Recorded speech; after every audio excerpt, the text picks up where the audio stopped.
Hello, hello. Welcome to this segment of Alexis K. Tyler, AKT Celebrity Reads. I'm your host, Alexis K. Tyler,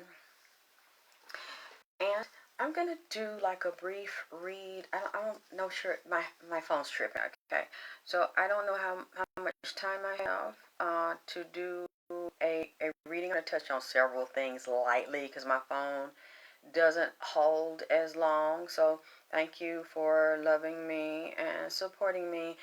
And we're just gonna see how long it goes. I've been cooking all day today, honoring Nipsey, Hustle, my father, CJ, King Von. There's another woman, I gotta get her complete name because I don't want to mess up her name. Her daughter asked me to do a reading for her and put her on the altar, so I did that. She wanted steak like everybody else, steak with they like the southern fried potatoes. So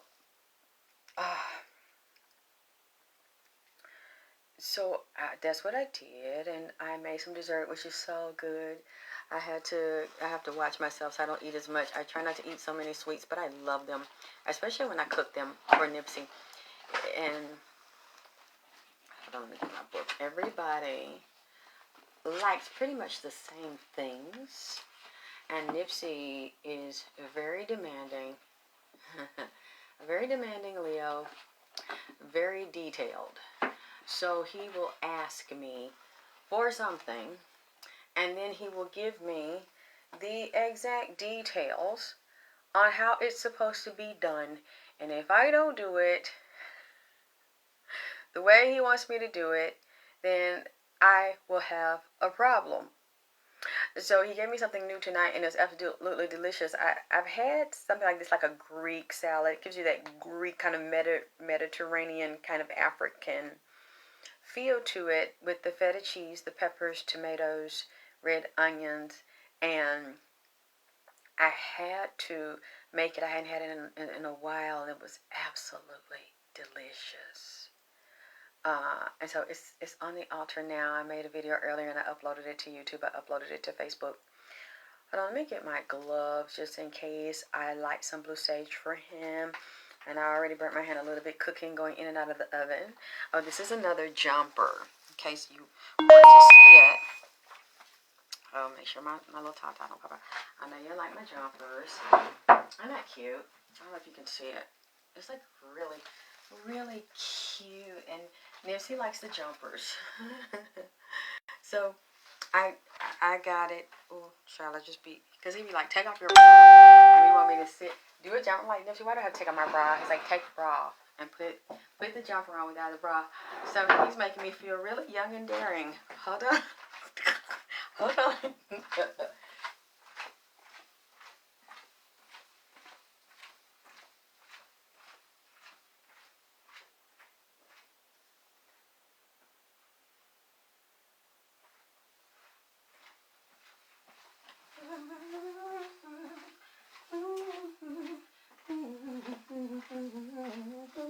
Okay.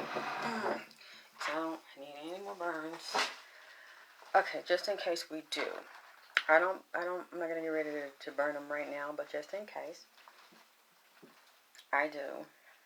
Cripping. Okay. Put these here just in case, because I want to get into a couple of things, and we'll just see how long it runs, and if I feel like it, I might just talk on the charger until I get my other charger that I can hook up or have the stand to set it up. So I'm going to go over a couple of things. You know, a lot of times I don't really go over all of the things I see in public but I know they're issues that I see other people tackling the issues.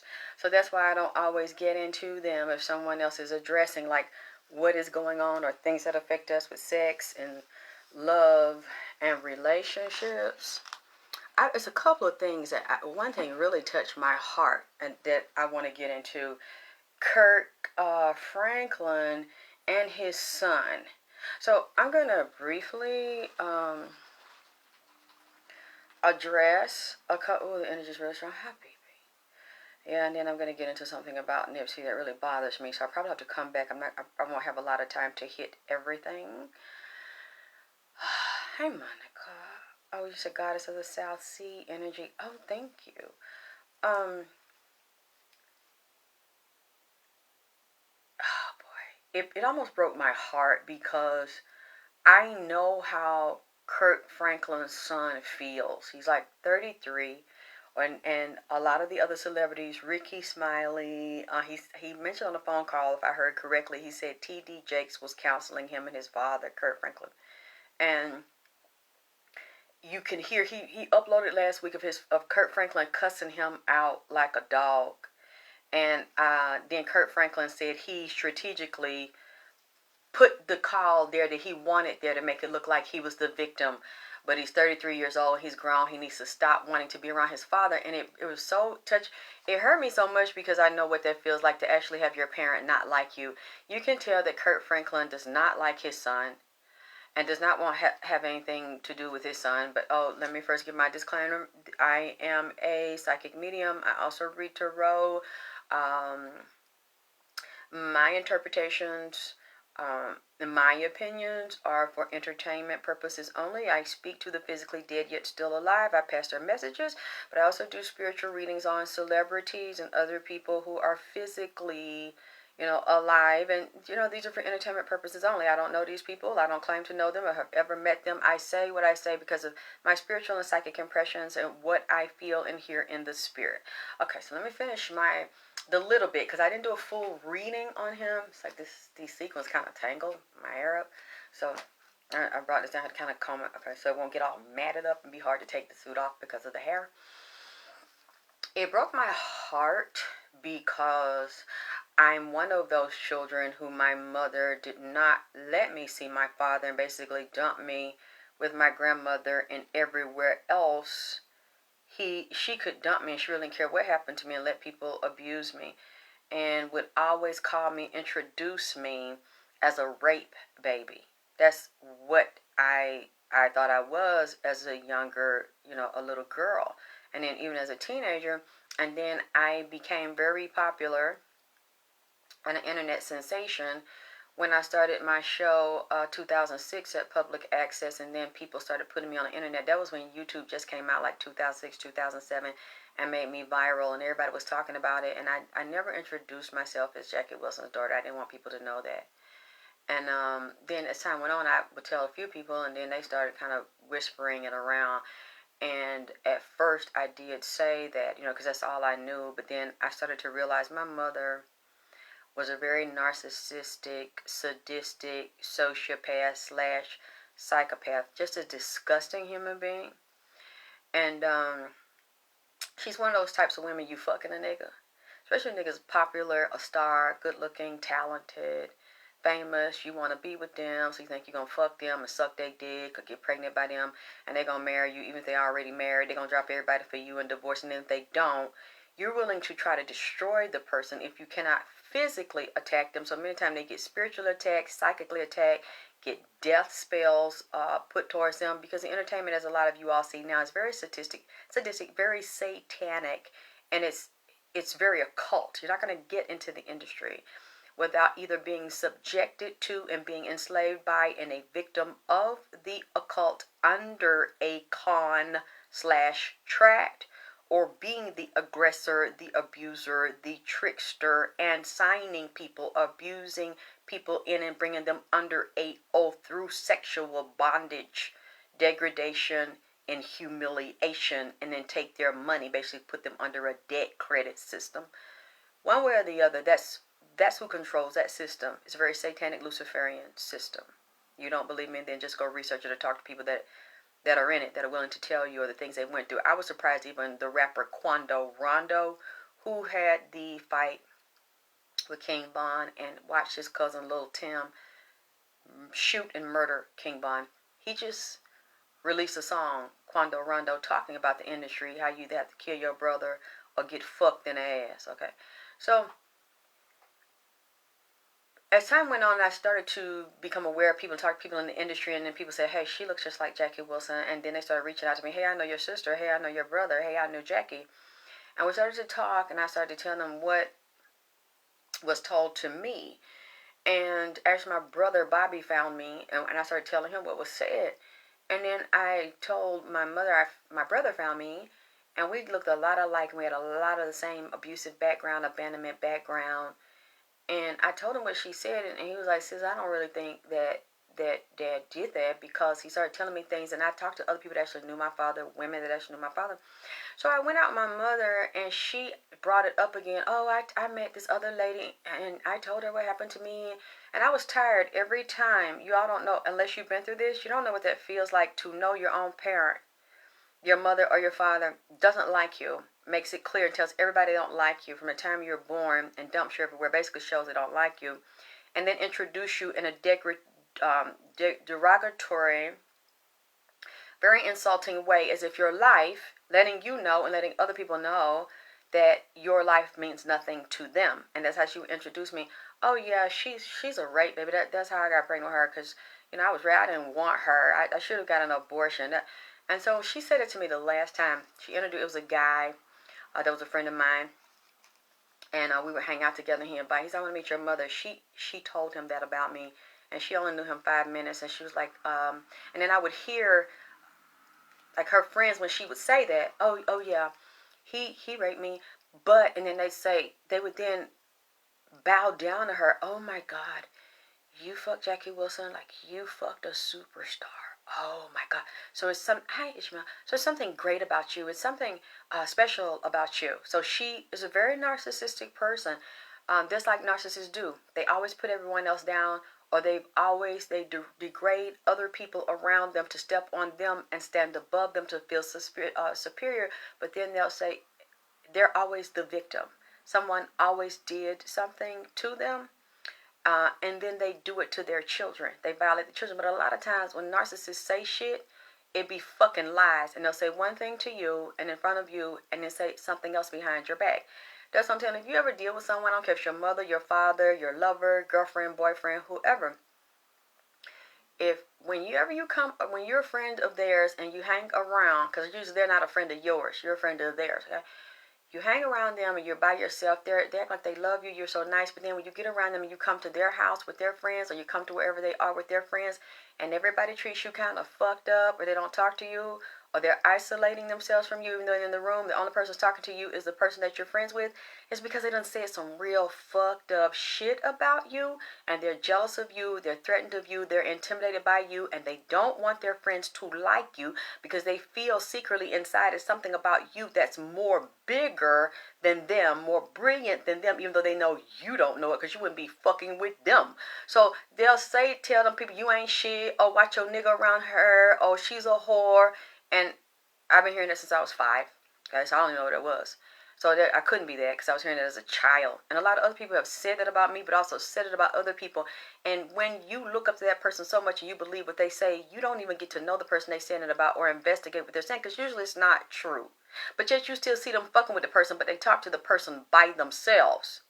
But then when they get around their friends, you're not invited, and they tell them a whole different story. So I'm telling you now, if that happens with you and you get fucked up, you can treat it fucked up and the silent treatment and isolated whenever you go around your friends, it's because the bitch is a narcissist, got y'all separated, telling them one thing and telling you a fucking another, and feels like you're going to get more control or be liked more by them than that person if they know how brilliant you are, or how brilliant the person thinks you are, and they know you don't know it, and they're very intimidated by you, but they're a friend of me. They don't like you, but they'll still hang around you to see how your life goes, or to see how their sabotage goes, to make sure you don't get above them. That's the kind of person my mother is, and a lot of people have those types of mothers. And then what you don't realize, if you're an empath, narcissists love empaths, and they're attracted to us because we're the opposite. An empath is very sensitive, very nurturing, very kind, picks up everybody's problems, energy, takes on everybody's problems, and that's one thing I had to stop doing. And then narcissists are very cold, and they are psychic vampires, and they take. So they feed, and they suck off your titty, and you keep pulling the titty out to be sucked. For anybody with no boundaries, and you never say no. And it's usually because that person's been dominated and abused by a narcissistic mother who gave you nothing, and you kept giving her everything, trying to get love from her. Okay. So I finally got tired of it as I started doing my show and meeting better people who really saw good things in me that I never saw in my mother. Nobody in my family ever saw. And always the put downs, you're nothing, you're nobody.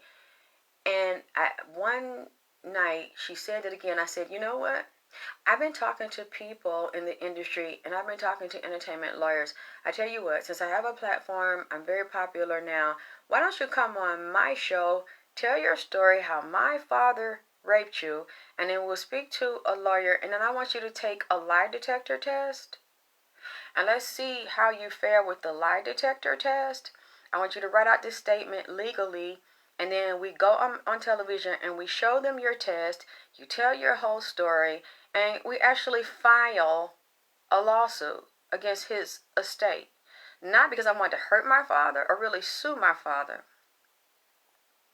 but I wanted her to prove that she was really what she said, because she had lied about so many things and been such a treacherous, low-down human being, woman, teacher, mother, an example of a woman and a mother and a human being. I couldn't really believe anything she said. You said this since I was little, but you've never offered proof. You've never taken me around my father. You've never taken me around his family. You always say that shit in a controlled environment, and when we get out in public and you have the opportunity to do something legally about it, or even defend my rights and to get my rights as my father's child, you refuse to do it. Once I called her on that shit, and that's what narcissists hate. They don't want to be exposed. They usually do that shit in secret, and then in public they're another way, because everybody likes her.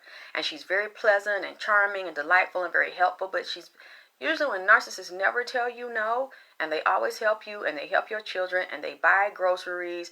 I've met narcissistic men who, when they saw I was sick a few years ago, which was one of her friends, and come here, oh, let me clean your car out for you, let me put gas in it, let me bring you groceries. Whenever you see a man like that, and it's also a Christian, which is where we're going to go into Eric J. or Derrick J. in a minute, because y'all need to leave Derrick J. alone. I'm going to get into Derrick J. cheating on his wife in a minute, okay, it's leading up to it.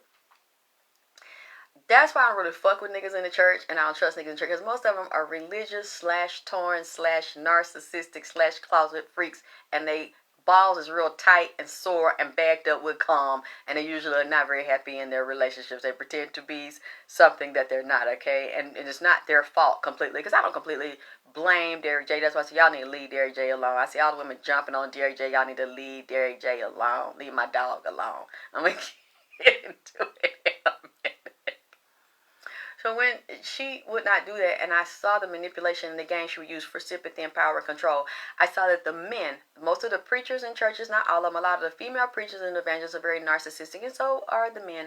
The choir directors, secretly narcissistic and boy lovers. A lot of the preachers, narcissistic and secret boy lovers, and exploit women, especially for money, and take advantage of them, and they become celibate and put their misguided feelings for love and companionship men into the preacher and into this Jesus and Jesus is my love.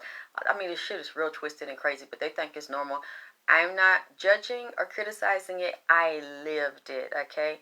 I grew up in it, and then I became an ordained minister when I started doing my show in 2006, 2012. They wouldn't let me in the church, so now I really don't give a fuck. I tell the truth, because I already know they don't like me. They're not going to get me in there. They say I'm a witch. The devil gave me my gifts for prophecy and discernment. You know, I'm not a prophet. I'm a soothsayer. I'm a psychic because I got my gift from the devil. But I never called the devil to get my gifts. I was born like this. My mother's like this. My grandmother, my great-grandmama, aunties, uncles, evangelists, preachers, seers. Okay. But when it comes to me, because they're preachers, I'm the devil. So, fuck you. Okay. So I can tell it not because I'm being critical and hypocritical, but because that was my lifestyle. That's what I grew up in as a child, and I saw that shit, and that's where all my abuse and sexual exploitation began, in the fucking Southern Christian, Baptist, Pentecostal, Episcopal, all them churches down south. I grew up in, and I know the shit. So I don't really care what you think, how you feel. But I still see you say y'all need to leave Derrick J. alone, okay? I'm not going to blame Derrick J. for all of this shit. So when I started to see that, and this her friend, that's talking about narcissistic men in the church that use religion, they hide it, and being a good Samaritan, and they're trying to help you, Usually if a man keeps coming around, he's a Christian, he doesn't ask you for anything. He just asks you, what can I do for you? How can I help you? You know, I'm doing this. This is what God wants me to do. Because he's hoping that you ask him to loosen up your ass. That's what he's going to do. And if you don't, he's going to take it further and do more nice shit for you. Start to talk about God, read scripture for you, and then go in your ass. Because I remember when my son was small, I had this lady was, I'm not going to say a friend because I found out she wasn't my friend, an associate. Okay. I would go over to her house, and she lived downstairs. It was a 2-story apartment building, and she was like, I am so tired of the couple upstairs, and I really wish they would fucking move. I wish they would find somewhere else to go. She was like, they have church service almost every fucking night. This lady and her husband be up there quoting scriptures and start speaking in tongues. So I said, well, I like the Bible. I like the church. I grew up in church. Like, what's the problem? She's like, it's not that part. She's like, they be jumping up. She's like, you see that door? Like, right up there, the sliding door. You can hear them right through the fucking sliding door. They be reading the scriptures, and then they be like, hallelujah. Hallelujah. Praise the Lord. Hallelujah. Hey, hey, hey. Fuck me. Oh, yes, give me that dick. Oh, what? What? She's like, yeah. They start hollering and jumping up and sweating and calling on Jesus and reading Bible scripture and quoting them out loud to each other, like both of them, just two of them having church service together. And then they started singing a church song called, hey, praise the Lord, praise you, Jesus. Thank you, Jesus. Hallelujah. Hallelujah. Hallelujah. Hey, hey, in the name of Jesus. Thank you, Lord. Yeah, yeah. Oh, yeah, fuck me, nigga. Oh, fuck. Get this one, guys. What? In the name of the Lord, I want some dick. Stick it in my ass, nigga. Let me suck it quick. Yeah. So they have church. I guess the spirit of the Lord get real high in the place. You know, they spirit. Spirit of the Lord is in this place. Let your glory fill this place. Let your unassuming power rain down and fill this holy tabernacle, yeah, of my ass. Yes. And you see that same kind of shit be happening in the church. The women go in there and talk to the preacher.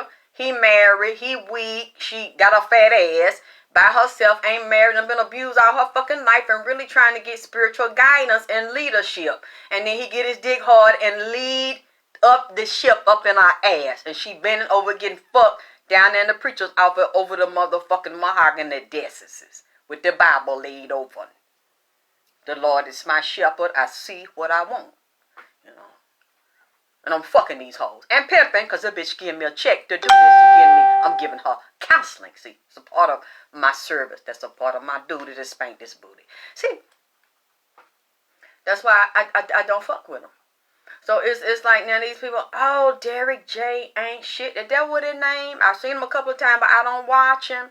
I don't, you see niggas like him, I stay away from. I let that alone. As older people say, not leave that alone. Let that alone, because you know I have seen a nigga through the years several times, and I turned my phone off because, see, hey, I know a nigga like that. I know a nigga like that there. Hey, Philip, stop. What I do? I'm just speaking the real. I ain't making this shit up, and y'all know people that been in church have been around that shit. That shit go on all the motherfucking time. And a lot of little girls get pregnant in the church. A lot of little boys get pregnant in the church with motherfucking sperm babies in their butt. And they fucking throat. Okay? Catching throat babies from grown niggas and choir directors and preachers and shit. A lot of that shit go on. Children staying over at other children's house in the church, and then a lot of them little girls and boys be goddamn digging in a little girl pussy at 7 and 8 years old, and you be over at the motherfucking choir director house and other church member house. You wonder, why is this little girl trying to fuck me and touch my pussy? And we go to church and shit. And because you don't know, a lot of them church families molest children or have child trafficking. going on in those churches. Oh, they were named Derrick J. Okay, I'll write Derrick J. or Derrick Jackson. And so this is this has been in the Bible.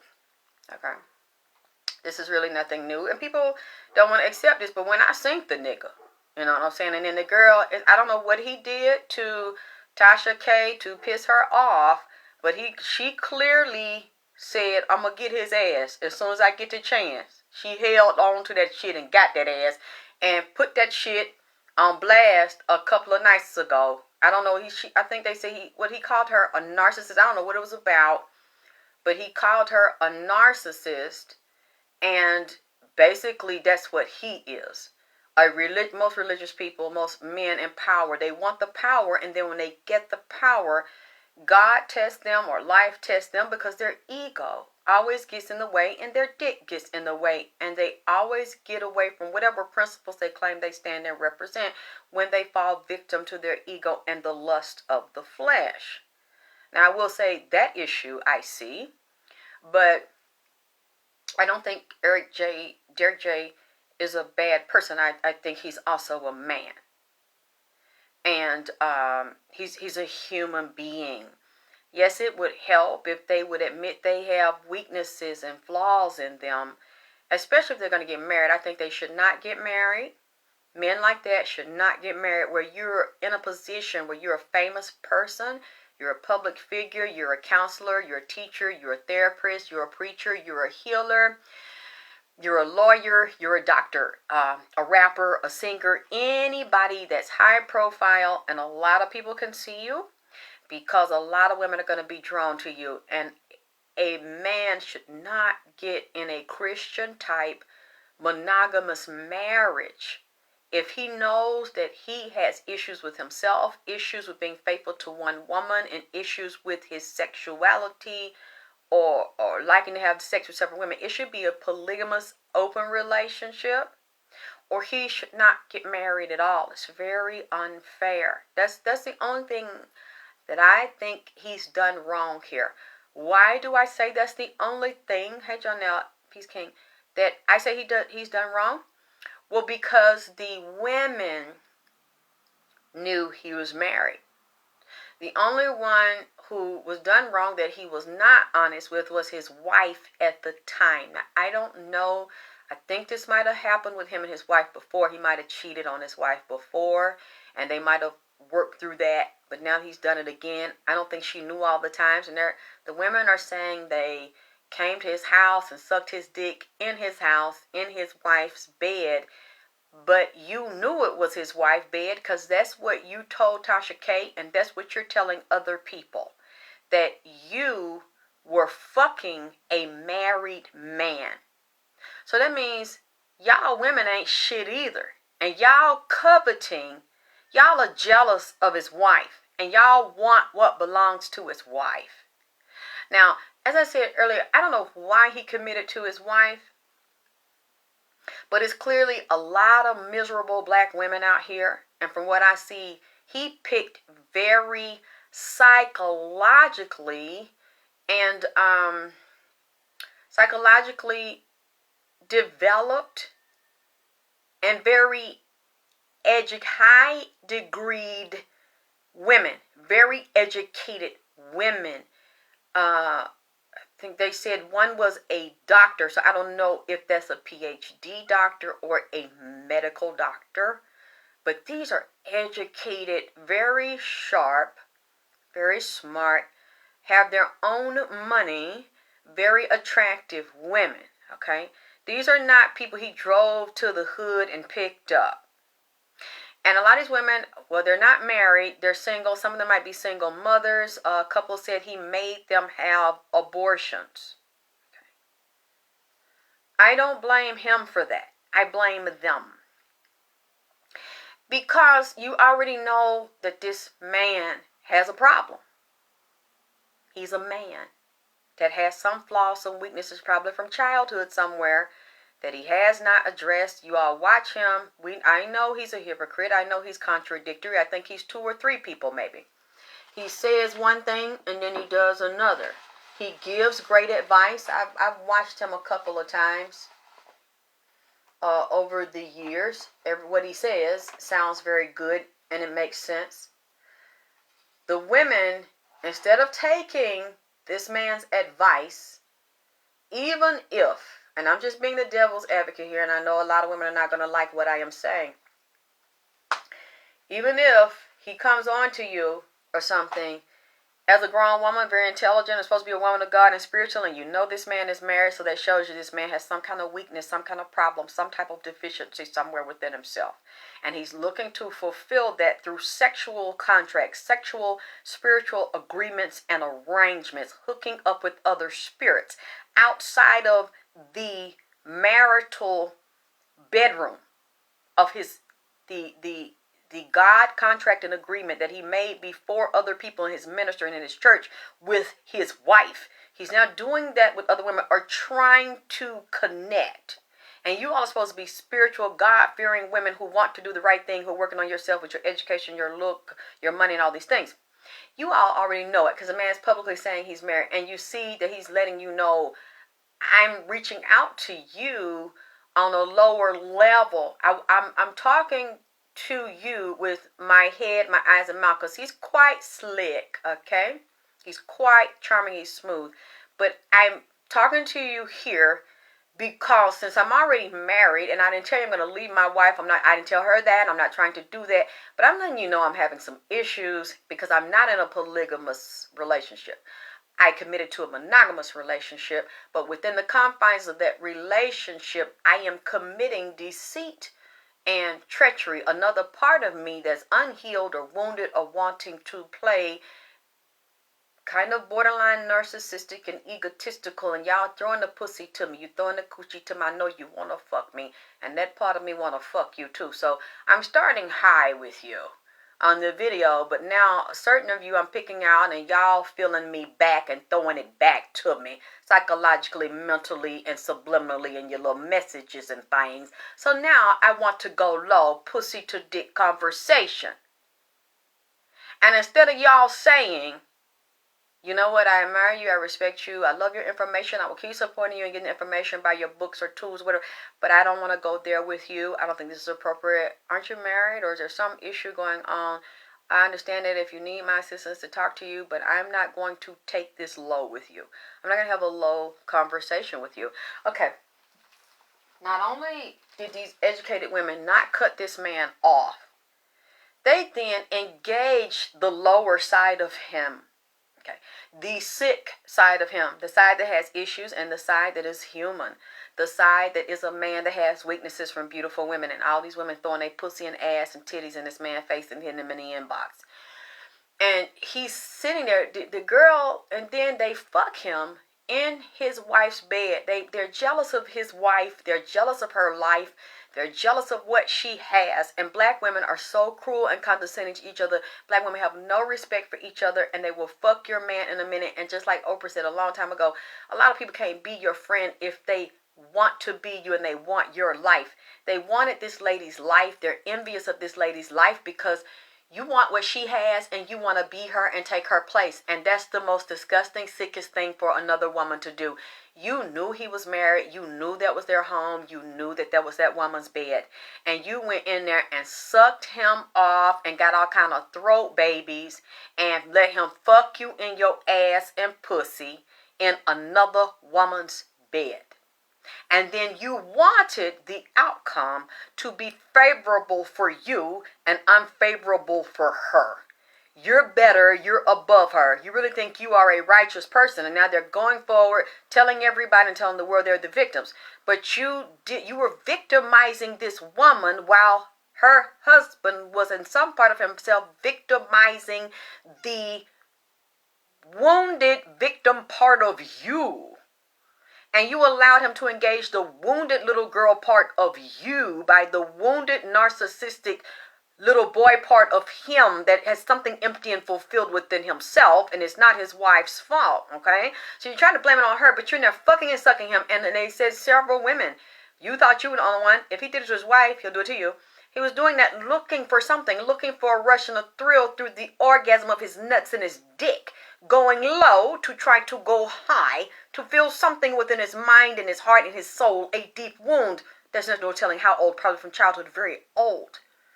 Then when he gets over the rush and thrill of that, however many times he fucks you and you turn him on, he gets over a thrill and the rush like gay niggas go fuck niggas in the park in broad daylight or at night because of the rush and the thrill, and you get off hard and your dick get hard and you come harder at the thought and the chance of being caught. So there's a lot of different things going on in Derrick J's mind, and I'm not mad at him. My heart goes out to him because I know how he feels, and I've been with men that did stuff like that to me, and I can see that shit. So when I see that, if I still, nah, I'm wrong, or you talk yourself out of what you're feeling, and if I still go forward, I would never come out in public and trash someone like that. When you went into that woman's, you stepped into her pussy, her uterus, her world, her house is her domain with the God contract, the spiritual and the sacred, and now the legal. This is a legal contract that he made with another woman, and he stepped on that, and you helped him step on that. So now you are also in that spirit of violation to his wife and to their home, their sacred space. You now made a contract to do the same thing. You're no better than him. And now when it doesn't go your way and all of y'all want to marry him, he's only one person. He can't marry all of y'all. Y'all not willing to share him. Now he says, or he cuts you off. Don't call me no more. Have an abortion. I don't want to fuck you no more. I'm not leaving my wife for you. This is not what I want to do. Now y'all are mad at him. Y'all want to destroy him. Y'all want to destroy his source of money. Y'all want to destroy his income. Y'all want to tell his women. Y'all want to destroy those. Now you want his wife to leave him. You want to see him fall. But if he would have left his wife and their union crumbled to marry you, you wouldn't have told nobody what you did. Everything would have been okay for him to break that woman's heart. It's not just a bodybuilding type. Because I done met fat niggas that do shit like that. Black and white. Because I've dated outside of my race and I see that shit. It's not a color issue. It's not a body issue. It's not only niggas that's fine that pull shit like that. A lot of times it's nigga with money. Because many times a nigga ugly and fat and funny built with a little dick. But now he is fine as fuck when he got some money or certain positions or certain connections of power. So it's not just a bodybuilding thing. One of the main reasons I want to fuck with a bodybuilder because a lot of them on the down low. I'm not saying he is. But a lot of them do shit like that. And when I used to go to the gym, that's one reason why I don't go to the gym anymore. Because a lot of the trainers, and it's very hard. I've seen both sides of it. I understand. You're working with beautiful women, or they might not always be physically beautiful in the face, but they got a beautiful body, and you're bending them over. You getting them on the floor, you holding their feet down, you telling them to lift up, you tell them to lay on their stomach, lift their ass up, open their legs, you get to see their pussy, they sweating, you feel that pussy juice in your face. You start to imagine think y'all up very close, you're rubbing up on each other, you're running together, you're sweating together, then you start talking about your nigga. He talking about his wife if he got one. I'm not happy this, I'm not that. Hey, let's go out to eat. Hey, let's get a sandwich. Let me get you something to drink. There starts to be a bonding that occurs anyway with males and females, or if it's men that like men, women that like women, women that like men and women, men that like women and men that like the group shit. Next thing you know, they all fucking. I understand it. You hot and sweaty, he hot and sweaty, he done trained you. Oh, let's go in the gym, take a shower. You taking a shower, they taking a shower. Y'all come out, he got a towel on, you got a towel on, maybe a bikini top. He looking at your wet, beautiful body naked, even if you fat. He working with you, you get your body down like you want. A lot of women feel obligated to get a trainer some pussy because they think they got a bond with him. I understand. That's why I don't put myself in those positions, because it just naturally happens. When those hormones and pheromones, you sweating, pussy leaking, dick getting hard and shit, dick leaking because y'all sweating and working out and y'all have to get close to train. Okay? And you see all these beautiful people. So it naturally occurs. The same thing with preachers, counselors, teachers, entertainment. I used to wonder until as I started to sing, I started to ask around about how to get training and how to get into the business. And I started looking for managers a couple of years ago. And I used to wonder when I heard about Mary J. Blige and I heard about a lot of people that had managers or lawyers or their dancers, the backup dancers or other singers, why did they start fucking them? Why are they now in a divorce or going to court? Because I didn't even know why this person would marry their dancer. Why would this person marry their manager? Because you're together all the time. You're traveling together, you're dancing together, you're singing together, you're isolated. You have a very tight schedule, very busy schedule, so you don't have a lot of outside contact with strangers, people outside of like that family, like that clique, that organization. You have to do everything together. You have to practice every day. You have to dance every day. You have to train. You get to see them every day. You can't just do everything you want to do and be off, because your game has to be tight. And these are the people that are working with you, writing with you, singing to you, talking to you, listening to your problems, eating with you, sleeping with you in the same close quarter. I understand. And that almost happened to me, because I've talked to a couple of men about managing and starting to work with me on music and sing. And I had to talk to them every day, or to meet up with them a couple times a week. We have to practice. Okay, Alexis, you have to. That's why I'm so glad y'all I appreciate you all letting me practice with you all, because those things didn't go well for me. Because I didn't want to play the game. So I never sang in public before. I would sing to my baby, and I would sing in the bathroom. And I was always put down by my mother, so she never developed my gift. So I've held that pain inside all this time. So when you all let me sing to Nipsey, and he told me to sing, I said, they're going to laugh. He's like, they're not going to laugh at you. Just sing to me in front of them. And that helps me practice, helps me get over my stage fright and my fear, so that I can get ready to go out in public to sing. Just like when I did the video singing to my father, like 2017, 2018, that was a closed room. I just rented the room. Nobody was in there but me and the couple of girls and the manager of the building at the Shrine of the Black Madonna. I was too afraid to invite people because I had never sang in public. I have no experience as a singer.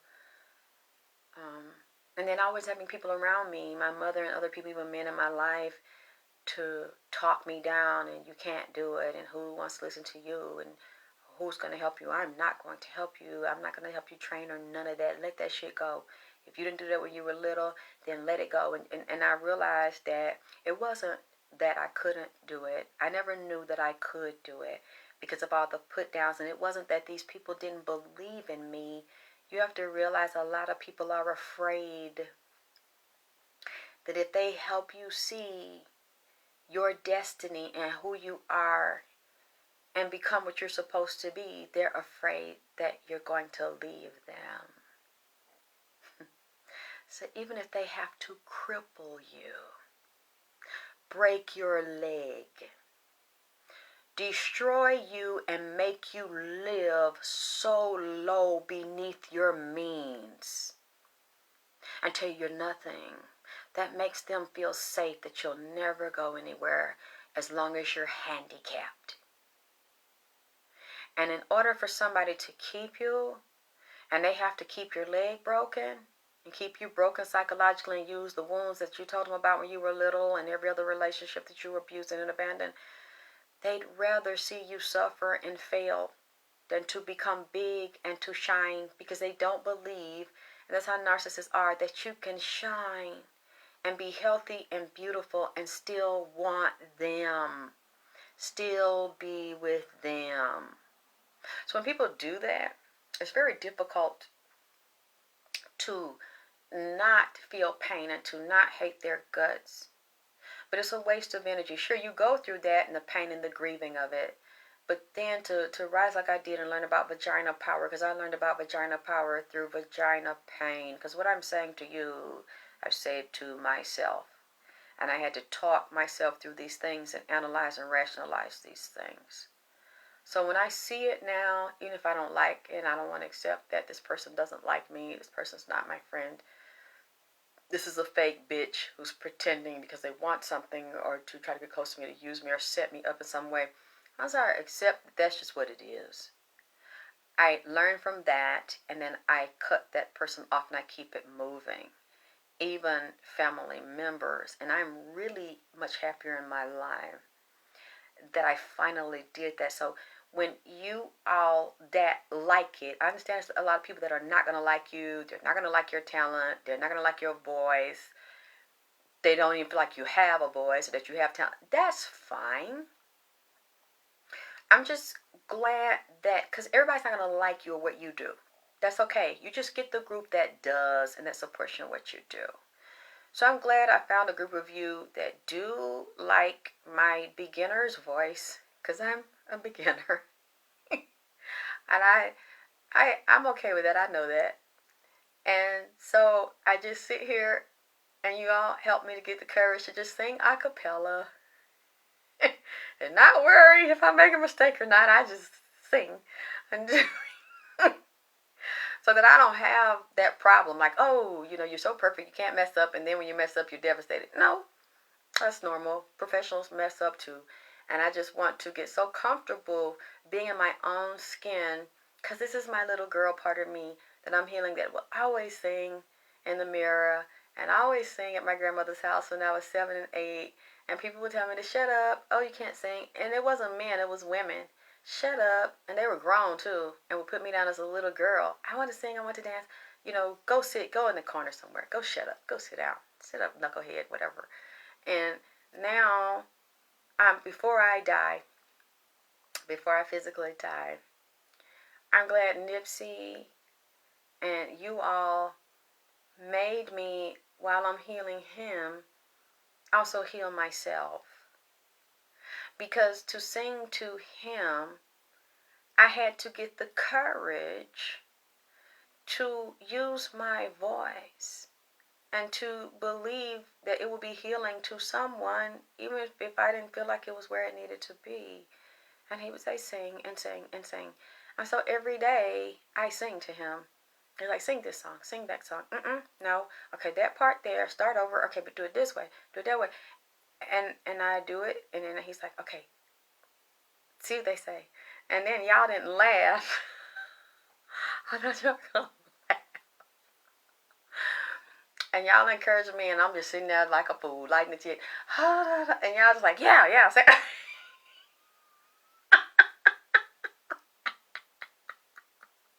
So thank you. Send me a message, Shantae, because I've been so busy. I think I owe you something to remind me. So, because my friend, she got sick, so she doesn't come as much as she used to because she's not well enough to come every day. But I think she's going to come this weekend, so I have some things ready that I owe everybody. Thank you. I'm getting them out as soon as I can. I've also been tired and dealing with a lot of my own. So I can send your stuff out this weekend. But, yeah. I looked at this as I saw it last night because it bothered me. When I saw Derrick J and people were tearing him up, even other male coaches or something was tearing him up. And he said that his wife, they talked. And it shocked me so bad I had to, I closed the video. I didn't finish watching it. It was something really off about it. And I didn't want to go any further. Oh, then I got to get back to Kirk Franklin real quickly. Because he's a narcissist too. Most entertainers are narcissists. And to be honest with you, most lawyers, most doctors, anybody that's high profile that had to study a long time, practice every day, and to be the best and be in front of people, they're narcissists. There are actually good things about being a narcissist. We'll get into that in another show. But I'm telling you, if you want to be an actress, a singer, a dancer, a doctor, a lawyer, a teacher, you're going to have a little bit of narcissism to make it. Because if you don't, you're not going to get anywhere. Everybody will be able to punch you and beat you up, and you're just going to stand in the corner and cry, or you'll collapse when somebody puts you down. There are good sides to being an asshole and a narcissist. Sometimes you need to turn that on, especially when somebody's trying to take your ass down or take you out, tell you that you're nothing. It's not all bad. Something weird, I don't know if I'm going to come back and look at that deeper. She was sitting there. Derrick J's wife was sitting there, and I was looking at him. He was holding her hand, and he was gripping her hand, so you can tell he has a lot of control. He's been victimized in some way, but he's the narcissist, the very dominant one in the relationship. There is no balance of power. He has all the power, and she's like a puppy. Something very weak in her. She's the empathic one, and he depends on her or uses her for something. I think he drains her or plays on her weaknesses or wounds. I don't even know if she gives him money. I don't know what she's giving him, but it's I can tell he needs her for something, but he's not in love with her. He doesn't really want her. He wants to keep her and keep control of her and keep her wounded because there's some benefit to him to have her in check like that, like a puppy and like a child. And I've been there before because that's how we were raised and abused and treated. And we were in a cult-like thing with my mother. So he said, we've made it up. I had sex with other women. I teased other women. I texted other women. And we worked it out. I'm going to stay with my wife. And I looked at her and she's all over the place. I'm like, is she on drugs? Because she's like, her eyes are going 360, north, south, east, fucking west, like she's drugged, and she's out of it. I don't know what the fuck is going on here. But she's going, yeah, we worked it out. What the fuck is going on here? So I'm looking at him. I see one thing. I look at her. It's like you're telling on yourself because you have to. And you have to hurry up and get ahead of this because the bitches done beat you. And that's what narcissists hate. When you tell something first and you get the ups on their ass. And they didn't have the time to spin the narrative. And they sucker punched him and told about all the dick that he be giving. Oh, say he got some fire head. See, that's why I don't look at the nigga. Niggas like that, see, I don't talk really to black ass niggas like him. Because them like real pretty Hershey chocolate skin niggas with that smooth skin on them. Not the nasty, dry, ashy looking skin, dark skin nigga, chocolate nigga. I'm talking about that Hershey chocolate nigga. Where it be milky, smooth, creamy chocolate nigga. With no kind of razor bump, no pimple and shit. Skin smooth with real bright white teethies. Okay, and they all straight. He got all of them, goddammit. And he likes to flash them on a bitch. The contrast of the dark skin, chocolate skin, smooth skin, with the white teethies. I don't talk to a nigga like that. I close my eyes real quick. Because a nigga like that'll sing to you, sing your drawers down to your fucking ankles and lullaby his dick all in your ass. I've had some good day. Girl, come here. What kind of drawers you wearing? I've had some hills to climb. I've had some weary days. Suck my weary days. And some sleepless nights. Ooh, is this bitch gonna find this text? But when I look around, my wife come on get my dick sucked on her side of the bed. And I think things over. Ooh, spread your ass cheeks so I can go in your ass. All my good days. Outweigh my bad day. Ooh, I won't complain. Take it down deep throat. Oh, he's been so good to me. Ooh, get my dick in your throat. Yeah, been good to me. More than who can ever see. You see what I'm saying? You see what I'm saying? Wait a minute, hold on. Let me come. He could too. Make me. He dry all my tears away. Let me turn over. Turn my midnight into day. That's what them niggas like him do. You see what I'm saying? You see? Yeah, that's what they do. While they up there talking about their church song, they good. You know, they good Christian and shit. They don't cheat. I grew up around this shit. Man, come on. And have they Bible right down their car seat. Just like he gonna tell me, yeah, because the girl saved the shit. You could tell it meant something to the bitch. You know, yeah, he married and he did me wrong, but you did the wife wrong and set the wife up, so now the shit didn't go your way because you cute with a fat ass and you a motherfucking red bone, and he still wouldn't leave that brown skinned girl at home or that chocolate girl alone and wouldn't divorce his wife because your pussy tight and you light skinned and you supposed to be cute. All right. And now you want to tell on sexual chocolate. Sexual chocolate. You want to tell on him. You see what I'm saying? The nigga was sitting there driving to me. Yeah, I just wanted to check in and say hello. How you doing? think they were video chatting or something. And he talking about, yeah, what kind of panties you got on? I would have been like size 6, blue with the lace down on my cat. Well, then I say, let me close this video. Let me close this video, see? Because it's a nasty, slick nigga. A nasty, slick, religious, sexual chocolate nigga with white teeth. Yeah, you all right? I just want to check in.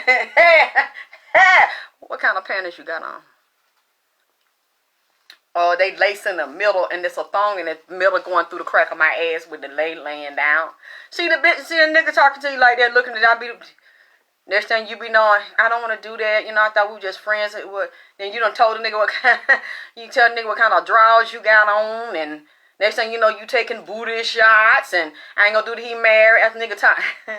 Yeah, flashing them teeth is with his sexy black ass. Next thing, look. Let me tell you how to get to my house, goddammit. Put the Google Maps on and shit. Next thing you know, I can come to your wife? Oh, that's it. Okay. Then you think you're doing something to her. You're like a dog or cat. You're now pissing on her territory, marking the shit in the name of the Lord. Because this nigga is seducing a bitch. And I'm looking at him and I'm seeing him do the shit. He's good. He's good. He's slick with the shit. He with that thing. I said, you see that thing? I said, see, let me ease this camera close. Because, see, if I was one of them, make sure it ain't showing. My nipple ain't shit showing. I'll be right over there with the bitches lusting, coveting, craving another woman's man who seems so perfect, so talented, so intelligent, so handsome, so charming, so charismatic, has everything together. Then they're starting to lust for him, covet him. Yeah, I said it right, covet him and covet them, because whoever he's taunting out of their ass, then getting their ass committing all kind of assaults in their ass and all kind of felonies in their fucking mouth. See, they want to be him and them. They want to move her so now they can be her and she could be with him and they could be them. You see, you want to be them and you want him. But he's only asking you to do a Luther Vandross. If only for one.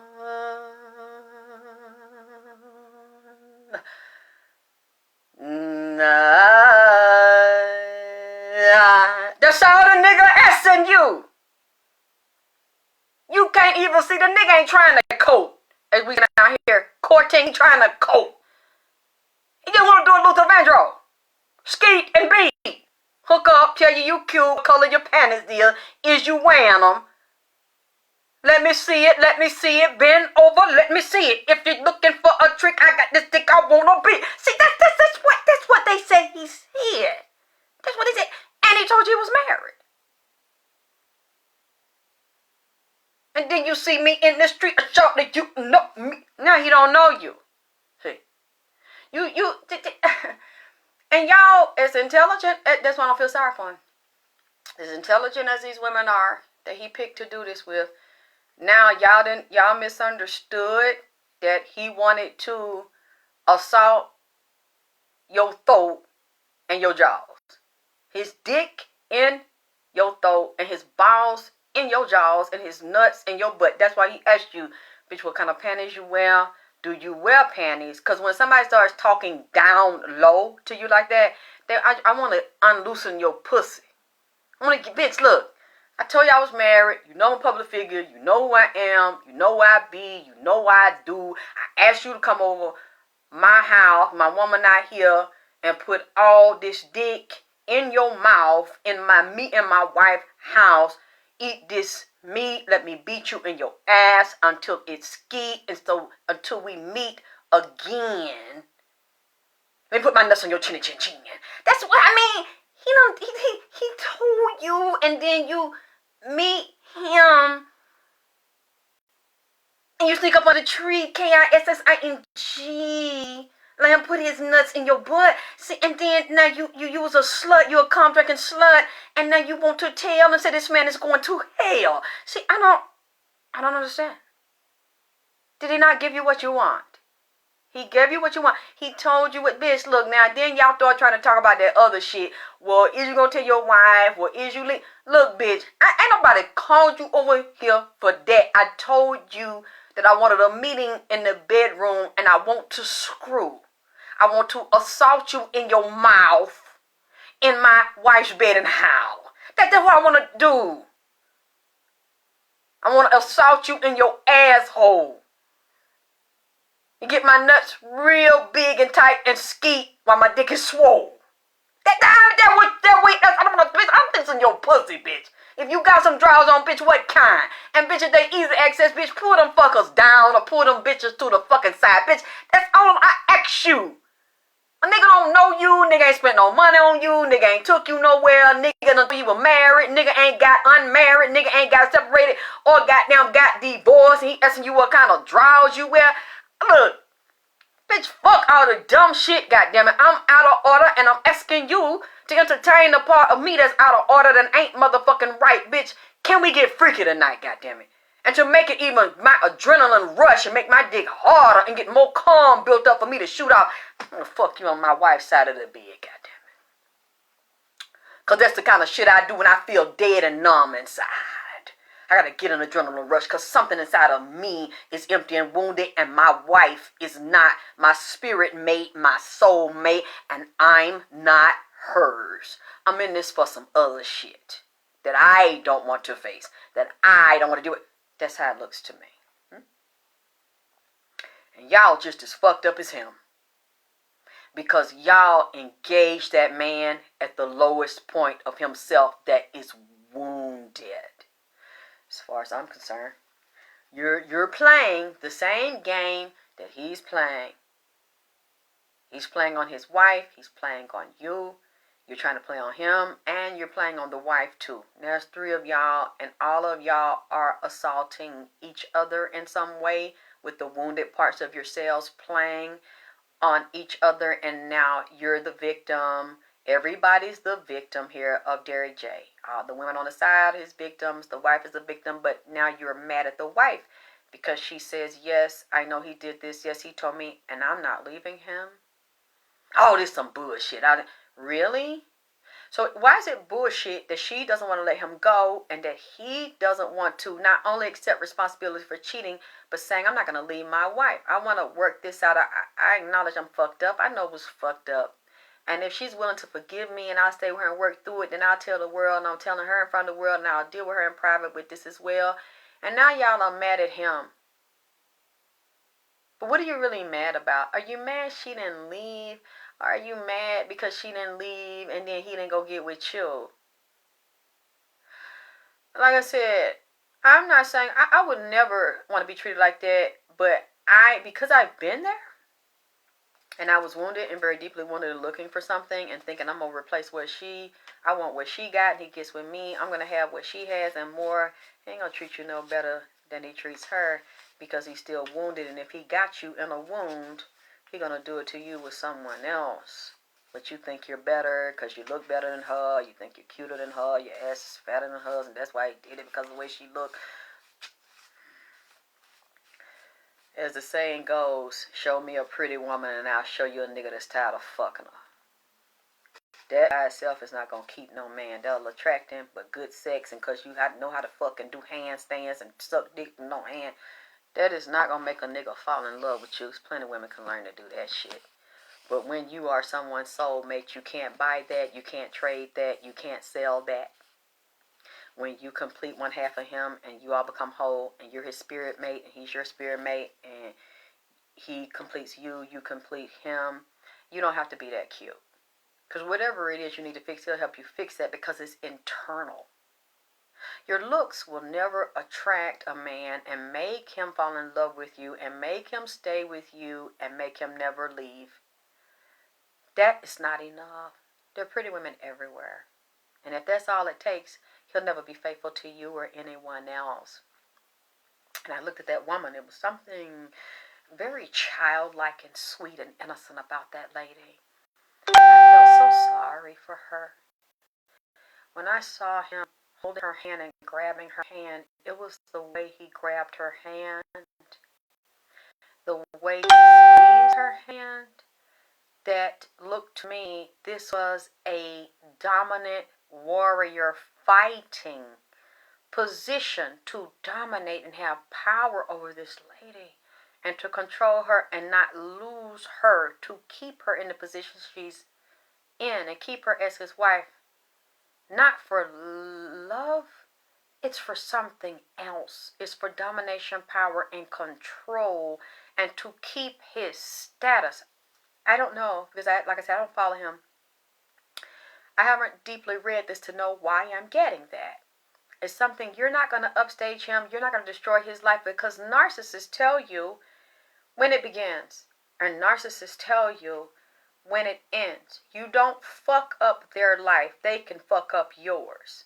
You don't walk away from them and destroy them and get away with it. These women will never have a good relationship with him again that fucked him and told his wife and it fucked him. That's basically over. Now they're enemies. He's going to attack them and try to destroy them. Yes, but it's not just the image. It's something about the woman and what she gives him, or her influence, or who she knows, or what she knows, or what she has. She is some type of benefit to him. She's the weaker one in the relationship. She's sick too. Mentally, emotionally, and spiritually, she has no power. She's crippled and wounded, or she doesn't know that. He feeds on that, and he dominates and manipulates her. And it looks like he's very sneaky and very manipulative, very treacherous, has a deep, devious, brilliant mind. He has two sides to the mind and 2 and 3 personalities. And when he is turned on, or when there's an adrenaline rush, Venice, that's when you're talking about that paper. I don't know, she has the money and her family has the money, or giving him, it's some benefit he gets. It's not about love. But whenever someone attacks him or he feels threatened, you're going to take what he has. He's going to go into fight mode. He's going to control and spin that narrative and put it back around in his direction. Hey, I'm the victim. Hey, I was wrong. I need help. That's what narcissists do. So that he can then get the sympathy of the women that love him, and them women don't close them pocketbooks on him and don't close that ass off to him. I don't care what y'all say and what these women say. Somebody will still fuck Derrick J. They will still put the pussy in play for Derrick J. If he just say yay yay, and nigga, I ain't gonna close the pocketbook or the pussy, I ain't gonna say nay nay. All the bitches ain't gonna say nay nay to Derrick J. You believe that now? You believe that, bitch? That happened to you, goddammit, call. You didn't play your cards right, but bitch, the nigga sent me a goddamn video, or we goddamn video chatting. The nigga asked me what kind of drawers, bitch. I'ma say none and let him know where he can come and goddamn get some of this yum yum and bubble gum. That's how a lot of these women feel. Cause y'all did it to her. So you think nobody waiting to do it to you? It's like, goddamn, it's like that, Derrick J. Hey, sex and chocolate. Goddamn, you can pull up at my fucking, that's how these women are. Okay, the one, that's why I said, oh, let me turn this camera off. I don't want to look at the nigga, because I ain't mad at the girls that said they fucked that man. Cause, and then they said the man, he's very good at keeping his mouth clean. Because you tell that nigga, go to the dentist and shit. The nigga got pretty teeth. He got pretty white teeth. So the nigga believe in flossing, goddamn it, and brushing, after all meals, and get his checkup. Because they say the nigga is good with that yum yum. Eat him up, baby. So he got some fire ass head. Took my head till it's red. Eat my pussy till I'm dead. So he eats a mean cat. Yes. He likes that bone in catfish. And so the nigga nibble down and yum yum and eat all the motherfucking cum and meat off that goddamn bone. Yeah, okay. That's why he asked her what kind of drawers she had on. So he can easily pull them motherfuckers over and eat that cat down to the bone. And make a bitch come and moan.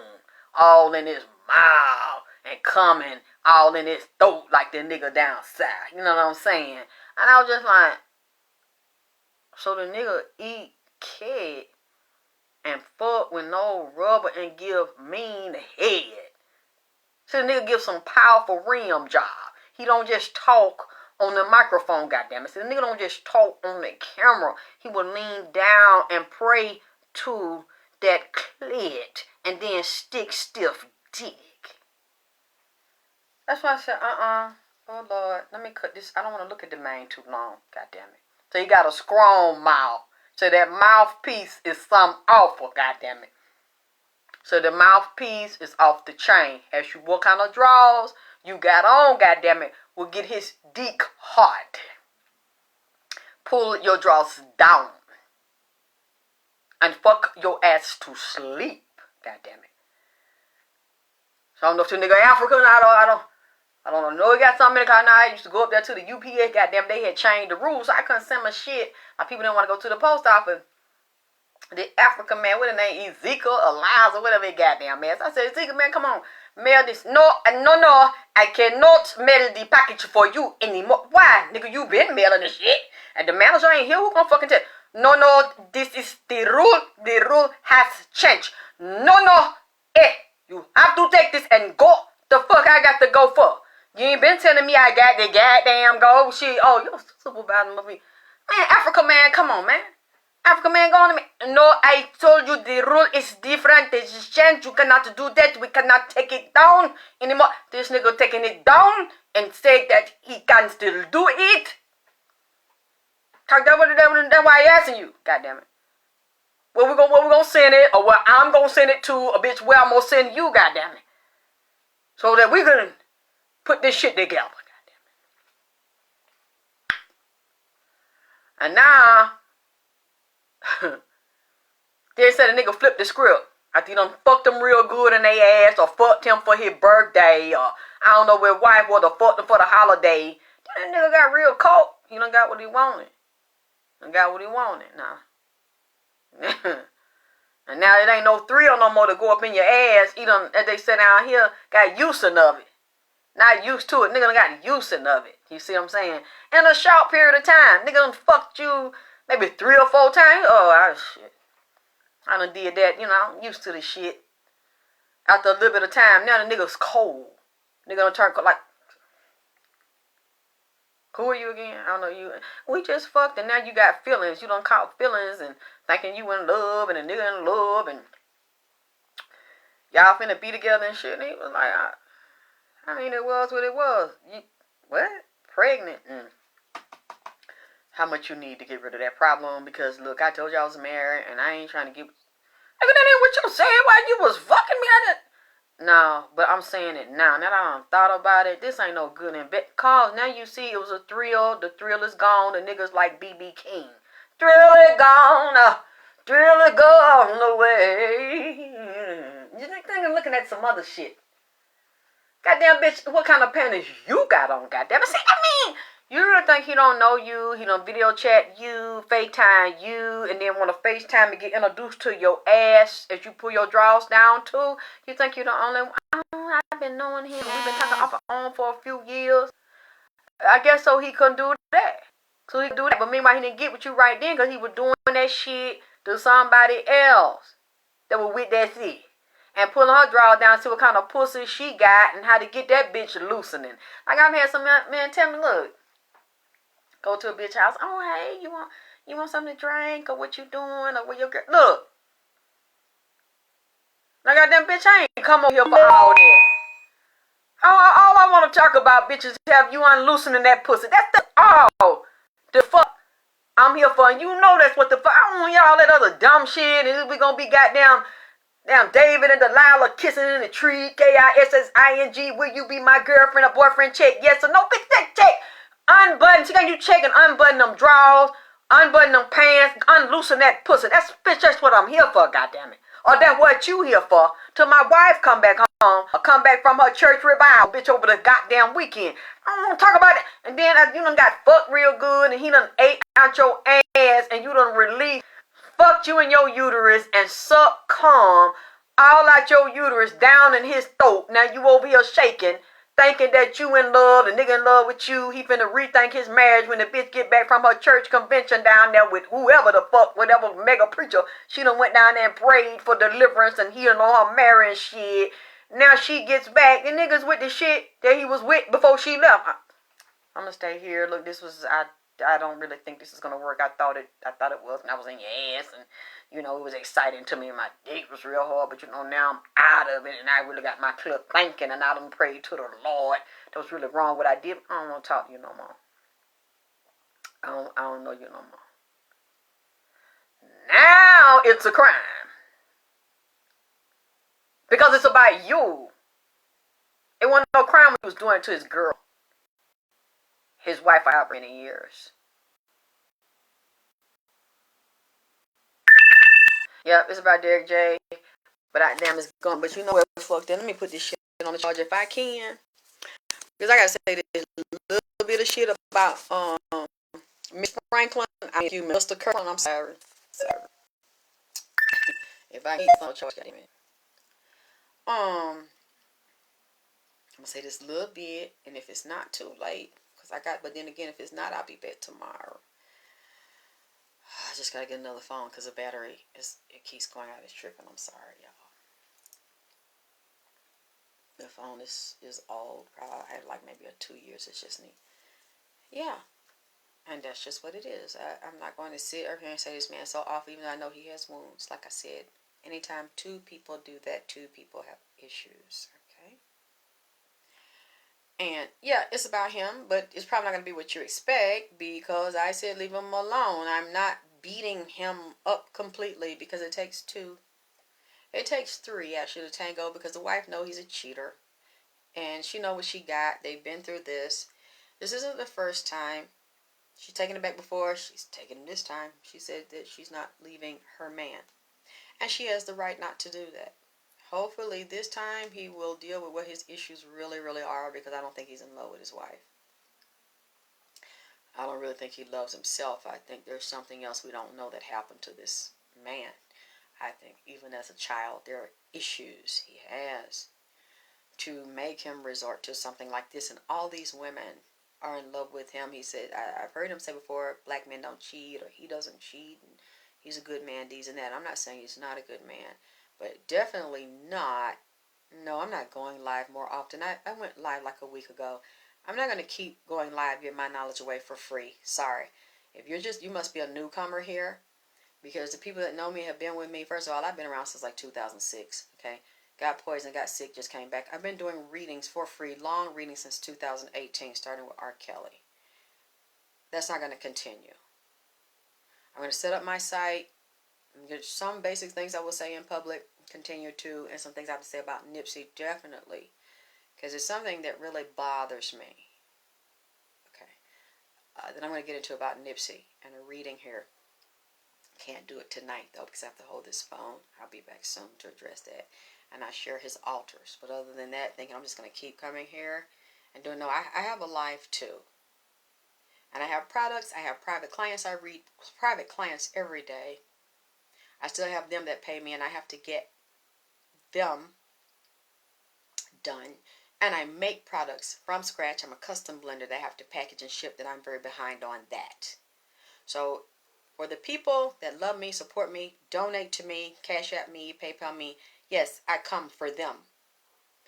But to continue to just do this because people are entertained, no, there are plenty of people that do readings, okay? You don't really need me to do readings. People that come here that I know that like me, I do it because I know they like me. They like to hear things from me, even though they watch other people. They still like me, but they show me how much they appreciate it because they donate to me. And they do private things. They buy products from me, and they get readings from me. If you're not one of those, then you can't tell me how much more often I need to come here. And that's it. I've given over given, and I'm tired, okay?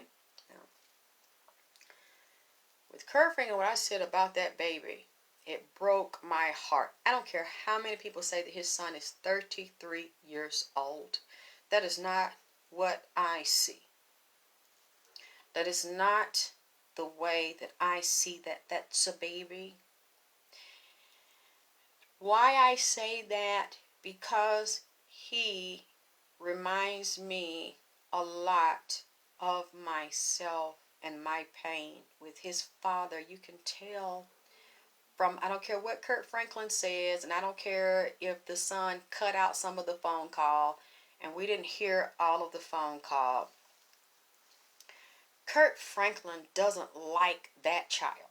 He never really accepted and liked that child. He doesn't want that boy around, and the boy is very antagonistic and confrontational.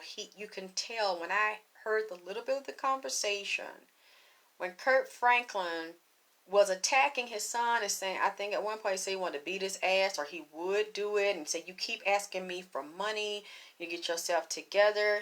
You could just tell that he has had a lot of problems with his son, a lot of confrontations, and in some way the son, I felt, confronts and challenges Kirk Franklin to antagonize Kirk Franklin and piss him off, because he feels like that's the only way I can get you to act like you love me, because you attack me and you curse me out, and that's the only way I can get your attention. So that attention to me is better than nothing at all. And Kirk Franklin doesn't like that child. He doesn't want that child around. That's what I feel. He never liked that child. And I feel like one of them or both of them got a drug problem. They're both junkies. It's just they're junkies in different ways. I believe the son is a drug addict because of a demonic, again, I am a psychic medium. I do spiritual readings. What I am seeing are from spirits on the other side, and also physical people that are physically dead yet still alive. I spoke to the demon. I'm going to try to explain to you how I saw this, or how this demon told me that this goes, okay? Kirk Franklin has a drug problem allegedly in the spirit, but it's either a prescription drug because he has secret health issues that people don't know about, and he has a lot of stressors. He's very stressed. He's worried about his finances, his image, his relationships are falling apart. The wife is not really completely a wife like that. I keep feeling in spirit. The demon told me Kirk Franklin sold his soul years ago and had homosexual relationships with men. Well, let me go on and say it out. Agreements with men going back to the era of James Cleveland, them old sissies in the church that made them younger men fuck for record deals and get features on album or to sing in the goddamn choir and pop their finger and wear them tight damn woman pants and shit with some bikini drawers up on them and then damn makeup, and there's some little, because you know Kurt lips a lot of time, the way they shaped up kind of bother my spirit. And the way he had that cherry lip gloss on his goddamn lip, and I don't know, with that hair shaved out around his mouth. It's something in my spirit that says, I'm every woman. It's all in me. I don't know, and I think his wife, they got an understanding here. Like she's a beard. I know they fuck. I ain't saying the nigga straight gay, but the nigga got some questionable moves to him and shit. And the way his mouth shaved, it ain't even pencil thin, goddammit. It's just complete shape like a booty, you know. Just round his mouth and the way it's shaped round here and lined. I don't know. Just in my spirit, I just hear I'm every woman. That's what the demons told me, goddammit. And said that when the child was born, he was fucking another woman. But when he got started in his career, he was fucking with a man that he was close to, supposed to be friends or in the industry, powerful. And that was also he was going with slick. But the man also was attracted to the little boy. Lord, forgive me, this is alleging the spirit. I am lying. This is for entertainment purposes only. I'm pulling this shit out of the air. This is just a bedtime story. This shit is crazy. I see the little boy mama and two men. Kurt is one man. Kurt friend. Somebody in the industry is another man. And he was not in love with the little boy mama. He wasn't going to marry the little boy mama. But at the same time, it looked like he hanging with a gay man who also liked little boys. And it's either Kurt touched the little boy in the spirit, allegedly. Lord Jesus, forgive me. I've been sitting on this So it's about a week now because I keep getting the same thing. Or he let the other man touch it. Somebody that's close to Kirk Franklin. If it's not Kirk Franklin, it is somebody that Kirk Franklin trusted close to him that touched that little boy. And this is the reason, and I'm going to tell you. One thing, I feel like Kirk Franklin's son need to shut the fuck up. Leave your fucking daddy alone. Your dad ain't never wanted you or your goddamn mammy. He took care of you.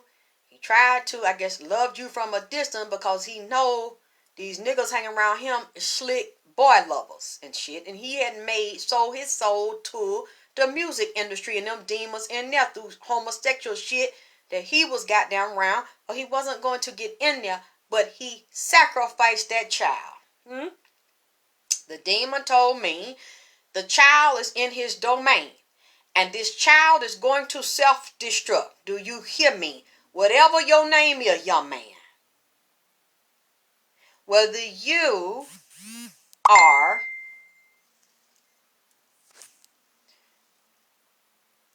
how can I put this here?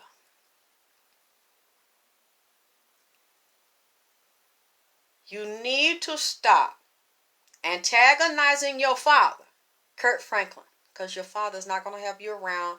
He's not going to accept you because he know what's on you. Carry on. And Kirt. Okay. That child, I believe, is his. Their energy is the same, and they are kind of reflections. His son reminds him of himself, so he's fighting parts of himself that he sees in the child, and as he keeps pushing away, get away from me, the son keeps pushing, coming to him, making him antagonize me worse. Love me, want me, accept me. No, because he know that child got a death mark on him. That child, from what I'm seeing in the spirit, allegedly is a demonic child. The child's life has been cursed as a sacrifice for curse to come back up. And the child, this was done a long time ago. There was a little bitty boy, and he's still a little boy. Lord forgive me. I see the magic seal, because the demon that came to me showed me the seal that was put on the little boy through the molestation. The child was born, and then after the child was born, the child was then marked for death. I can see in the spirit, I don't know that child, but I could just imagine from the little bit I'm getting, that child has had problems all of his life, stumbled and fell. Mentally, emotionally, was an outsider, felt like an outsider and an outcast and never fit in, or felt like he had no place to belong and never really had no allies. He couldn't really get people to help him mentally, emotionally, and spiritually to figure out what is going on because nobody knew. Oh, that's his firstborn child. And that child won't live long. And if the child physically lives, he will not live long. He will not have, and I'm willing to be wrong here, mentally, emotionally, career-wise, spiritually, psychologically, the child has been marked for death as a human sacrifice to a particular demon over a particular contract. What you want, Kirt, then you're going to give us what we want. And for some reason, that one was big. That boy that is also in a man's body is not a grown man. And if you're not careful, you're going to hear about he was found dead. Lord, forgive me. He's going to have a drug overdose. He's going to kill himself accidentally. Or he's going to get a bad drug or the wrong drug. They're going to fill it in that kind of way. Or he's going to provoke someone or get into an altercation around drugs and money, music, or some type of negotiation or situation, as we say. And the child going to get hurt, and you're going to hear about it allegedly in the spirit. If this man not careful, he is subliminally sabotaging himself because that mark is on him. The mark is on him, and he's going to run himself into ruin. He's going to run himself into sabotage, which is in alignment with his purpose, based on the agreement that this child is locked into a satanic contract that he had no control over. He's a sacrificed child. And even though they're killing him, it's going to look like he killed himself because he's weak. His mind up and down, back and forth. He's a junkie. God damn it. Allegedly in the spirit. He's on several different drugs. One up his nose. One in his mouth. Might have tried something in one vein. Different shit. Taking shit. This nigga is this baby. It's a baby. It's a junkie. It's a junkie. And I'm willing to be wrong.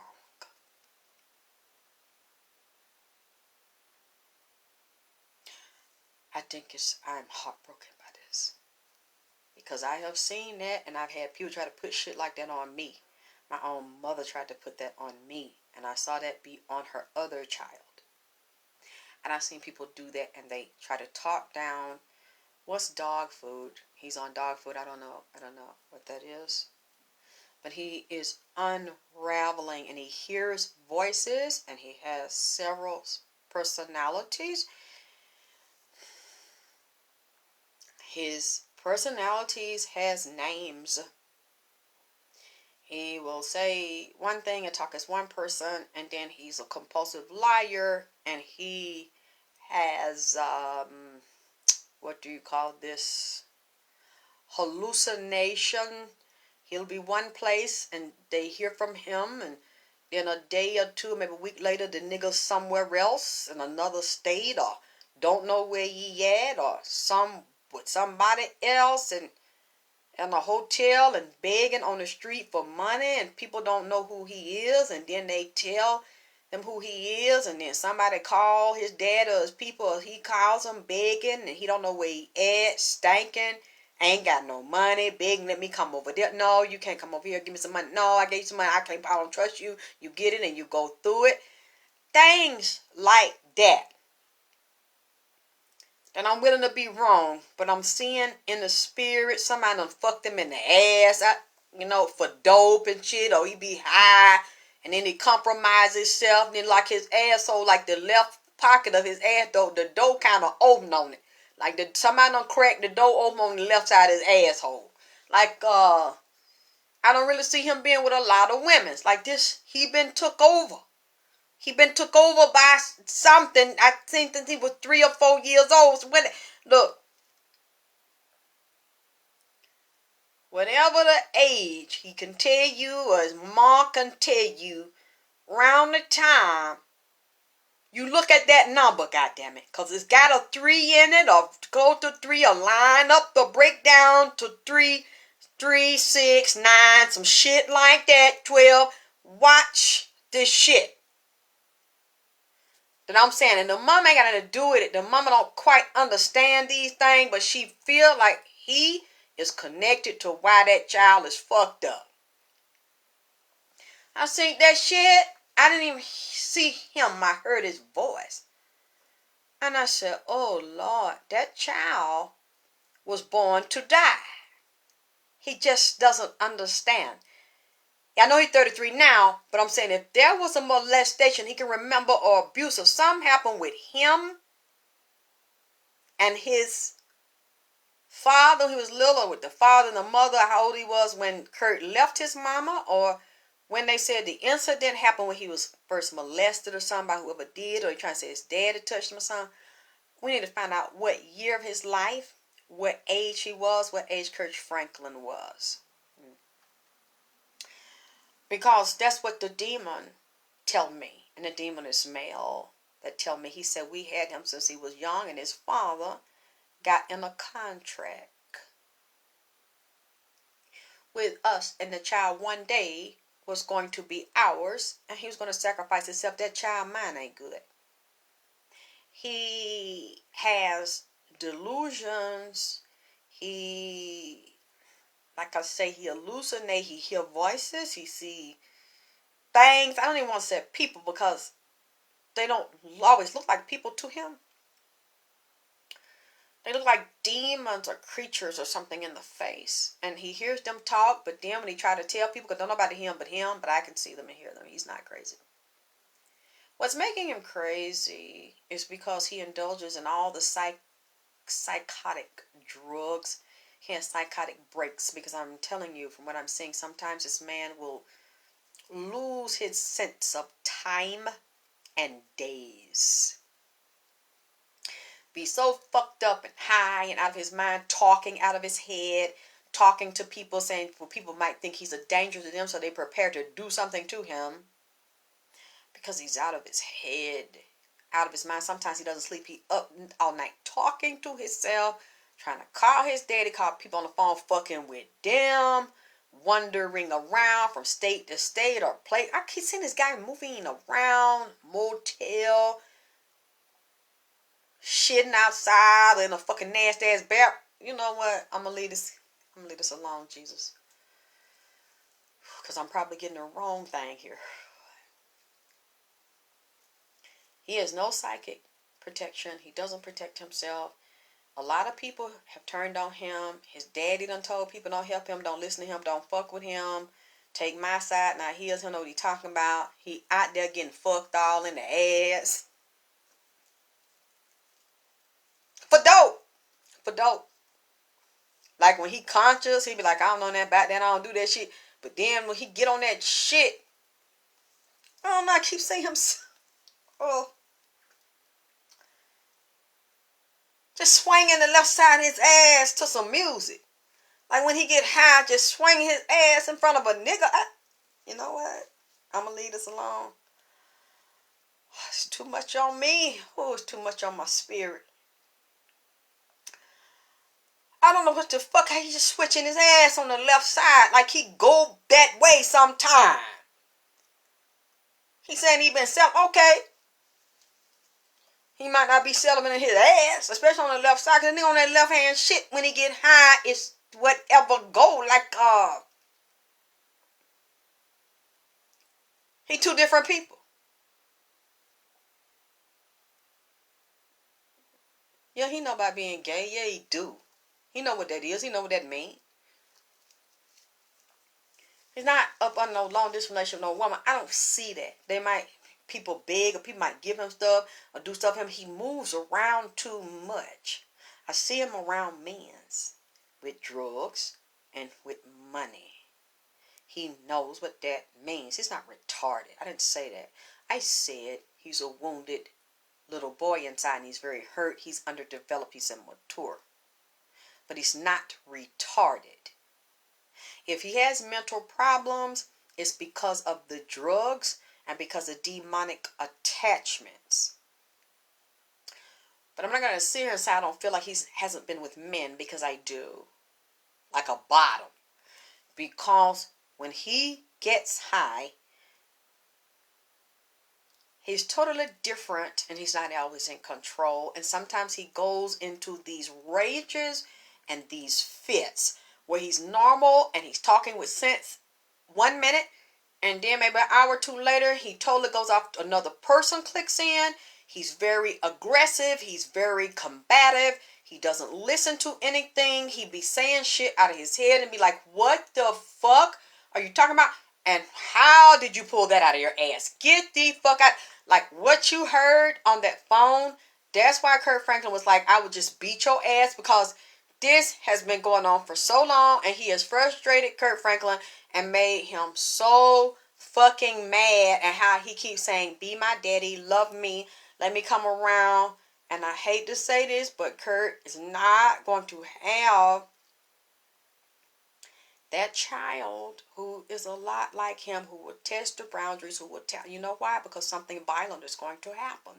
Either he is going to get on that shit, get up out the blue while they sleep and stab them in their fucking sleep, or he's going to make Kirk Franklin do it to him. They're going to get into an altercation because that's what the son wants to do. And Kirk Franklin, a part of him, Lord forgive me for saying this, allegedly what I'm seeing in the spirit and what the demon has told me, he don't want that son around because he knows that's going to happen, because the child will drive himself into a sabotage, life or death confrontation, because he is the sacrifice and he don't want this shit to jump off around him so that people will suspect him. Like the way we do now, we can see through things better. The veil has been lifted. We know what murders are by numbers. We know what demonic murders are. We know that murders for eye, murders for contract and fame and fortune. And I am telling you, I wasn't going to say anything. When they talk about celebrities and their business, they cheering. I try to back up off. You know how people get mad at me when I say things. And I have been sitting with this for over a week. And I said, that child, if he doesn't be careful in the next year or two, he will not make it to 40. If he makes it close to 40 years old, he will have had a lot of accidents and he will be handicapped. If not physically, he will be handicapped mentally and emotionally, and they will put him somewhere and he will waste away and they will take his soul. A vampire off the soul. That, unfortunately, is what I see, and my heart goes out to that child. But he's marked for death. Now, you can get those types of things off, but most people don't, because they don't know or they don't understand, or they have them where they cannot get to it. And then they don't believe it, or they believe it but they don't. They will but they won't. They're in but they out. The person had a mind, that thing be on them. I've been there. And it's usually someone you love. It's usually a parent, whether it's a biological or a step. If you look at someone that's acting like that, usually their parent, one or both of the parents, is heavy into the occult. And when I say the occult, I mean institutions, religious institutions, school institutions, boule, fraternity, secret society, Mason, Eastern Star, these certain spiritual groups and these conscious groups and entertainment, anything involving Masonic orders, institutions, which would also be law, medicine, government, religious institutions, singers, rappers, dancers, those types of society, somebody, if they're very big, they've taken the oath and they've sold their soul. And at certain points in times, they're going to have to give a life. What's the best one? Usually the firstborn one, because the firstborn one a lot of times is the most talented and the most gifted. But if you make them insane and imbalanced, you fracture them sexually, mentally, and emotionally early, so that you can make a fracture for the demon to enter. And it's usually through some type of sexual and physical abuse and depravity, debauchery to them under 5, and definitely before 10, before 9, 10. I know, because I lived it. I was just strong enough through all the hell to hang on. A lot of those things, spiritual warfare, I know. People still try to kill me now because they don't like what I say, and I reveal who they are and what they are. And they're not what you think. Especially around this Nipsey situation. And he was broken. He did it to himself. He started to get high. He likes these psychedelic drugs. They don't put some of that boy stuff. Like some PCP, the Molly, LSD. This child is fucked up. They already got him. And now a part of him trying to break it by telling us, hey, help me. What's going on? And Kirk Franklin is an extreme bipolar narcissist who will fly up. The child is just like him in many ways. We caught a little bit of it when you heard both of them, and the boy likes to and run, antagonize the father, fuck with the father. He thinks it's funny because he feels like you're the reason that I'm out here like this. He blames his father. And he says, I don't have to be your father. I don't want to be your father. I don't want you around. I don't like you. Don't come around. And he's like, but you are my father. I'm your child. You have to love me. You have to tolerate me. And that's what's so sad, because he's saying, I don't, and I won't, and I don't have to love you. I don't have to help you anymore. I don't have to take care of you. And it's a hole in Kirk Franklin's soul. It's a hole in his son's soul, and Kirk Franklin feels responsible, but he will never publicly admit it. But he has a lot of guilt and he has a lot of pain. Kirk Franklin is dealing with demons of his own. I can look at his face. He's in a lot of pain about things we don't know, and he's struggling with addictions of his own. He's taking some type of medication. He's a drug addict, allegedly, from what I'm seeing in the spirit, for anxiety, mood disorder, mood swing, depression, and there's other things. If he's not careful, that will affect his immune system. That's all I'm going to say. And the wife knows, and she's catering to it because of the money and the position she's in, and she doesn't want to lose her status. Hey, baby, Sharon. She doesn't want to lose her lifestyle. She's been sharing Kirk Franklin with other people for years. They have an understanding. I mean, that's what I'm seeing in the spirit. That he's lived a bisexual life. Trisexual?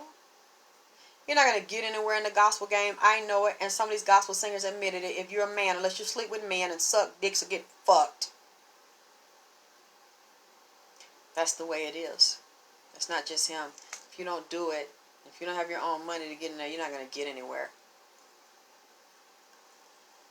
It's just like when I was talking earlier about how I see how Mary J. Blige and other artists end up marrying and get sexually involved with their manager, their dancers, their singers, people close to them in the industry, their writers, directors, producers. Because that's who you work so closely with, and they handle your business and your money for you. I knew I wasn't going to get anywhere with that, because when I tried to talk, I'm not saying everybody's like that, because I haven't met everybody, okay? I'm just saying, from the people I did meet, that I talked to about management, that were men, if they're not homosexual, and if they're homosexual, you ain't got to worry about that. If they really like you, they're going to be down for you. And homosexuals usually have all the connections anyway, and the money, or they know where to go get it. You're not going to have that problem if you're a woman that they like, okay? But if it's a man manager and you're a woman, he's straight, okay? He's promiscuous, and you want him to manage you. You're going to have a difficult time if you're single and you're not in a serious relationship. You don't have a boyfriend. They know you don't have one. And you're not married. And if you are talking to them and they feel like you're a good investment, you're somebody they want to work with, they can help you get work and stay busy, and that the public will like you, they'll want to work with you. But then, little things, are going to come up, and they're going to start asking you, sexual things. And, I'm not saying all the time, but I've seen it and I ran into it. And it's like, what are you single for? Oh, you having children? Yeah, my son's grown. I don't have any more children. Oh, really? Well, we need to hang out. I mean, I could really help you with your career, but I want to fuck. You be talking about that vagina power and all that. I said, that doesn't mean I'm promiscuous, though. I want to do business. We can do the contract. We can do business. I have no problem doing business, working, straight up business, making money. I do my part. You do your part. We can put this in writing. Okay, yeah, that's fine. But, 2, I want to fuck. I'm telling you, this is how a lot of people get caught up like that, because the people come straight the fuck out and tell you, this is what I want to do. Now this is what I can do for you. I can make this happen. I know this person. I know that person. But I want to fuck. I mean, they're not really nice about it. And they're not going to always. I'm not saying some people might be. But most of these people are very busy. They get straight to the point. They don't have a lot of time to play. So they just tell you what the fuck they want to do. And I'm just like, oh, that's how this happens to a lot of people, because they want it so bad. And it's not like good managers that have connections are a dime a dozen. You don't just run into people like that. And usually when you're inside of there, the women are not saying. The men, some of them are telling now, because you can't say anything, because if you say something, you're going to have problems getting where you want to go. So a lot of people are not going to say no, and I understand why they don't say no, because if you do what somebody wants you to do, they're going to do what you want them to do. However, they're also going to take your fucking money. So that didn't make sense to me. Okay. You got somebody managing you. They got you under contract. They take your money every time they get you a job, whatever percentage y'all agree to, and they fuck you in the ass. So, wow, they're getting the best of both worlds. You only get one percentage, one payment for each show you do, or what other agreements that the sponsors they have for you. They get your money and they get to fuck you in the ass. Exactly, it's pimp mentality. And then they say, I'm doing you a favor. I don't think in a way they are, though, because they have connections you don't. And then they do the guerrilla pimping shit, so you can't get access to them. They control all of that. And then they get your money off the top. They get their percentage first, and they give you. When I saw that, and I saw how that pimp game is really strong, that pimp and hoe game is really strong, I can't really make fun of anybody that would do it. Because I understand you've been blocked out of the game, and you don't get in there if you don't play. And it's very small. It's a very small corporation, secret society that's dominated by scavengers, predators, and mostly men, who is created to exploit others. So by actually just having little interviews and meetings about working in that industry, I started to get a real clear picture that yes, pimps up, hoes down, and if you're not in a position of power already on top up there with somebody protecting you, or your family, you already have money to get you in there to connections, that's, you either be independent or you're gonna have to sign an agreement, which is indirectly signing a demonic. You're signing your soul indirectly to play for pay.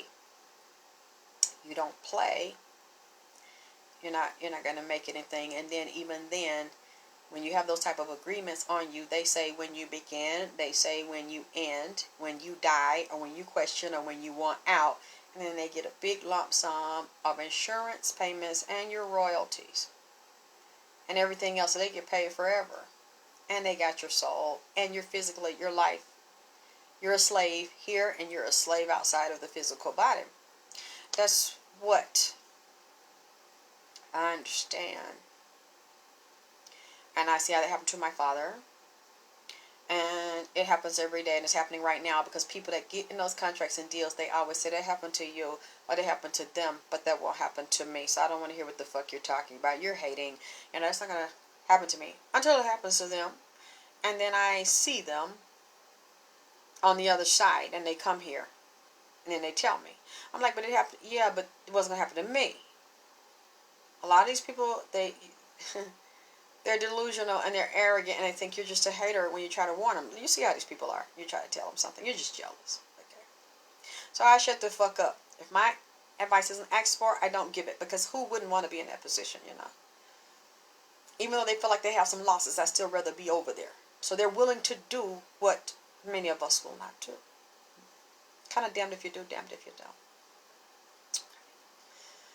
So that's what I'd say about Kirk Franklin and his pitiful son, who is not really a son. In a way, he's already written the child off like a prodigal son, because Baby. We were going to do more, but the phone went out. So, if not tonight, tomorrow. It's just for you. It's your night. Your night. I've been feeling him so strong. And I already put his food up. I hope y'all see the video. The food is absolutely beautiful. And it's delicious. I haven't finished everything. I got some food I haven't put out on the plate yet. It's on the stove because I cook so much. And it's Nipsey and some new people that people gave me money to put their mother, their brother, their cousin, other people on the altar. Yes, Nipsey is them. Boy, we got something to talk about with that.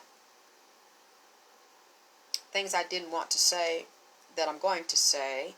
I don't have time tonight though because the phone is going out. I got to get a backup phone. Somebody's got to donate me a phone, y'all. Or donate me the money to buy the goddamn phone so that when this one goes out, I have another backup and I can get back on and I don't have to try to hold the phone and talk to you on the phone. My arms are getting a little bit tired and I've been cooking all evening. Oh my God. That's Nipsey's. You know what? I don't care what people think I'm lying. It doesn't fucking matter. I'm going to tell you how he is with me. Okay?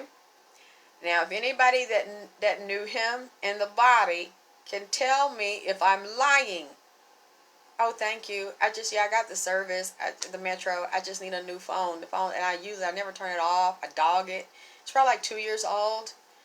And I thought something was wrong with it because it went out yesterday and the day before. I couldn't get it. Kept closing my Gmail. It kept closing my Facebook. And then when I called Metro, they said everybody's having a problem. Disable the Google Chrome because it's closing everybody's apps. I wasn't the only one. It was shutting the apps down. So now I'm like, I'm always having a problem with this phone. And so I just think because I use it so much and I hardly ever turn it off. I sleep with it on. I wake up, I just refresh it and turn it back on. Sometimes I have it on for days. It's been my best buddy. It's with me all the time. And I think I just worn it out or the battery's wearing out. So before it just shuts down, will somebody please help me get a new phone? Because I know y'all be getting tired anyway when they go out and don't stay long. Even if I charge to 100%, as soon as I turned it on, it started like within 2 or 3 minutes. It was down to 80%. And I know because I've been through this before because I just wear phones out. And I've had other people that tell me they're psychics. That when they talk on the phone, they go through a lot of phones. All the psychic energy and the entities get in it. And they get, I'm not the only one that's a reader that goes through a lot of phones. Because the energies and entities come through the phones. Okay.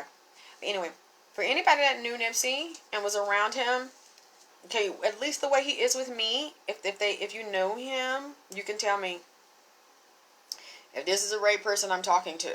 Or is it my imagination? Somebody pretending to be him. Very dominant, very aggressive, very arrogant, and very demanding. He can be, do I want to call it obsessive compulsive sometimes? Everything has to be his way. I have to clean my house a certain way. He doesn't like clutter. He doesn't like junk. I have to straighten my stuff. If he feels like you need to clean this room, I'm like, nigga, I know you're not talking to me. When I've been up with you all night and I've been cooking all fucking day and writing shit down, do not fucking say nothing to me about my goddamn room and all the papers everywhere because I research and write everything for you. Don't you dare get on me about the room. He's very, like, everything has to be set up in the room the way he wants the shit. He can't stand a lot of clutter and junk and stuff. So I have to keep my house a certain way. He has to have certain food. He has to have a certain drink. And then he's like, I want you to make me this salad I like. And he's like, you can eat it like this is really good. I just didn't put the dressing on it. He's like, or you can add it to a salad or to my greens. And it has to be perfect like he says it. So he's like, I said, do you want chopped up salad? Like a bag of salad? He's like, no, I want a whole stalk of romaine lettuce. And then I had to open the lettuce. I have to peel it. And I said, is it this leaf? No, because the top of it has some brown on the tip of the top. I said, can I cut it off? No, because you'll then damage and cut a lot of the piece of the leaf off. So it has to be, I want 3 leaves on my plate I want two big ones. And I want going out like this. And then I want another one in the middle, a little bit smaller, so they lay like a 3-leaf clover. My ass is doing the shit. So I'm washing them. I'm peeling the romaine leaves. He said, those three.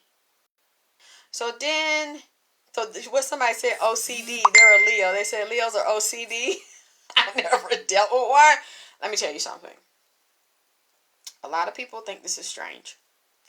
I've never lived with a man, ever. Never had a boyfriend that slept at my house, had clothes or shoes or anything like that at my house. I've never been married. Not because I couldn't be. Didn't want to be. Because I don't want to marry for sex or money.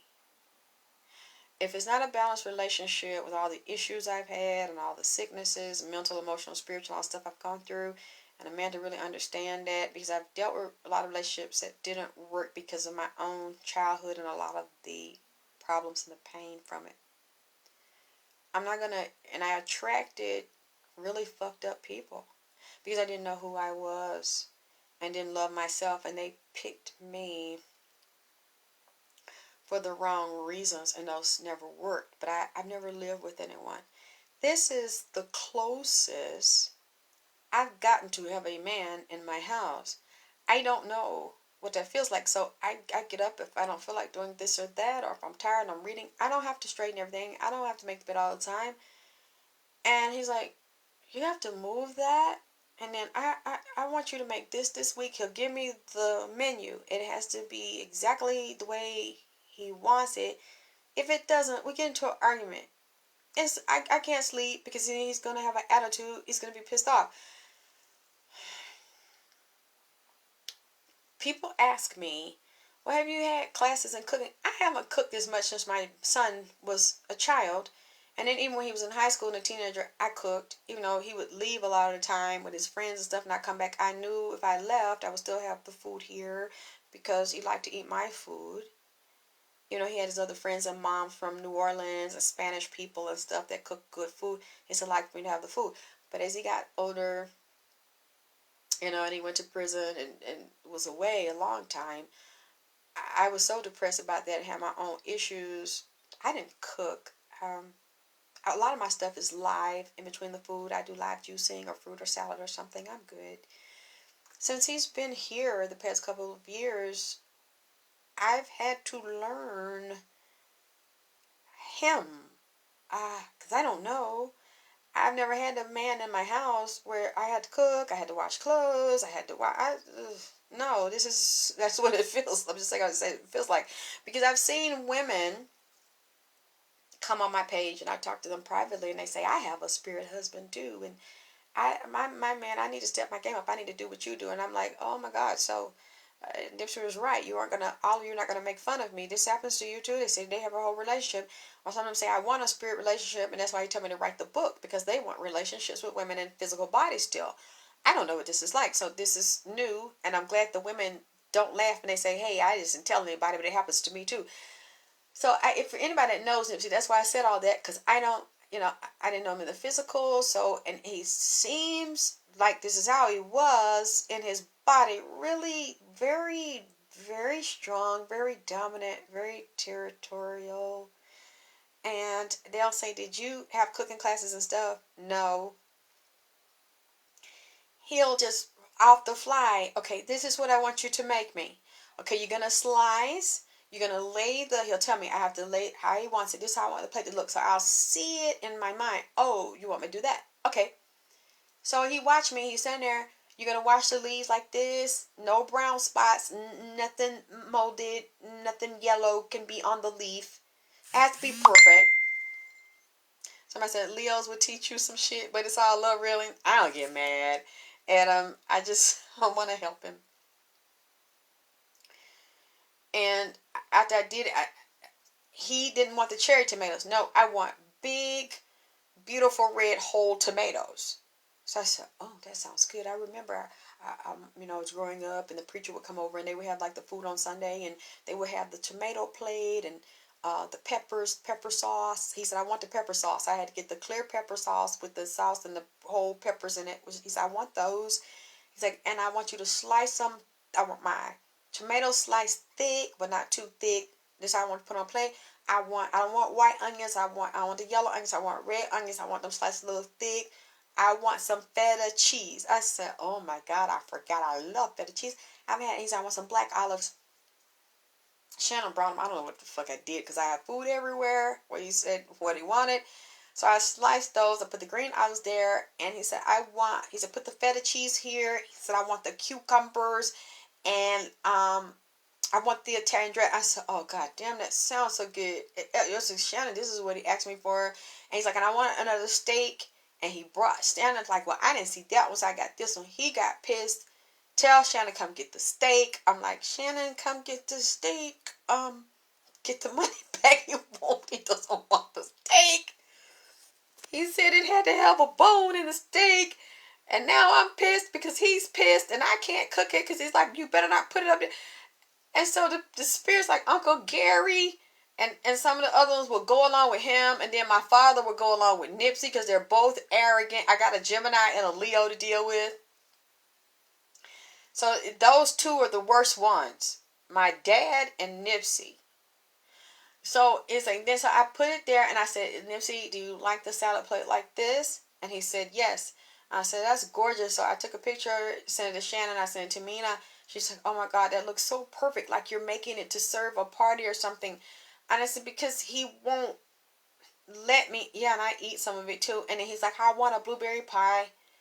So he's like, but you're going to slice it and you're going to make it really decadent, different tonight. You're going to put fresh blueberries and strawberries and cream with gold. And I said, oh my God, that sounds so good. So baked the pie and I cut a slice. It's so pretty. I put it up on Facebook and I put it on YouTube. And he's like, after it bakes and it's hot, put my gold on my slice. So if you look at that underneath the whipped cream, it's pure 24K on the crust. And then he's like, and slice it like this. What'd you say, Alvin? Wow, she just looks exactly like her father now. I said, I know, I can't help it. I'm my father's female. Female side. I was talking to someone the other night. I got to talk back to the man who helped me find it. There are I said, oh God, why they had to be Asian? There are Asians in my family. On my father's side, because my father's mother is from Mississippi, and the whites during slavery imported Indians from India and the Chinese and brought them to Mississippi to help build the railroad and be a part of the slavery. And then the black people, there were also a lot of them were natives, black Indians, started to mate with the Chinese and the Indians from India. And they got into my father's family like that.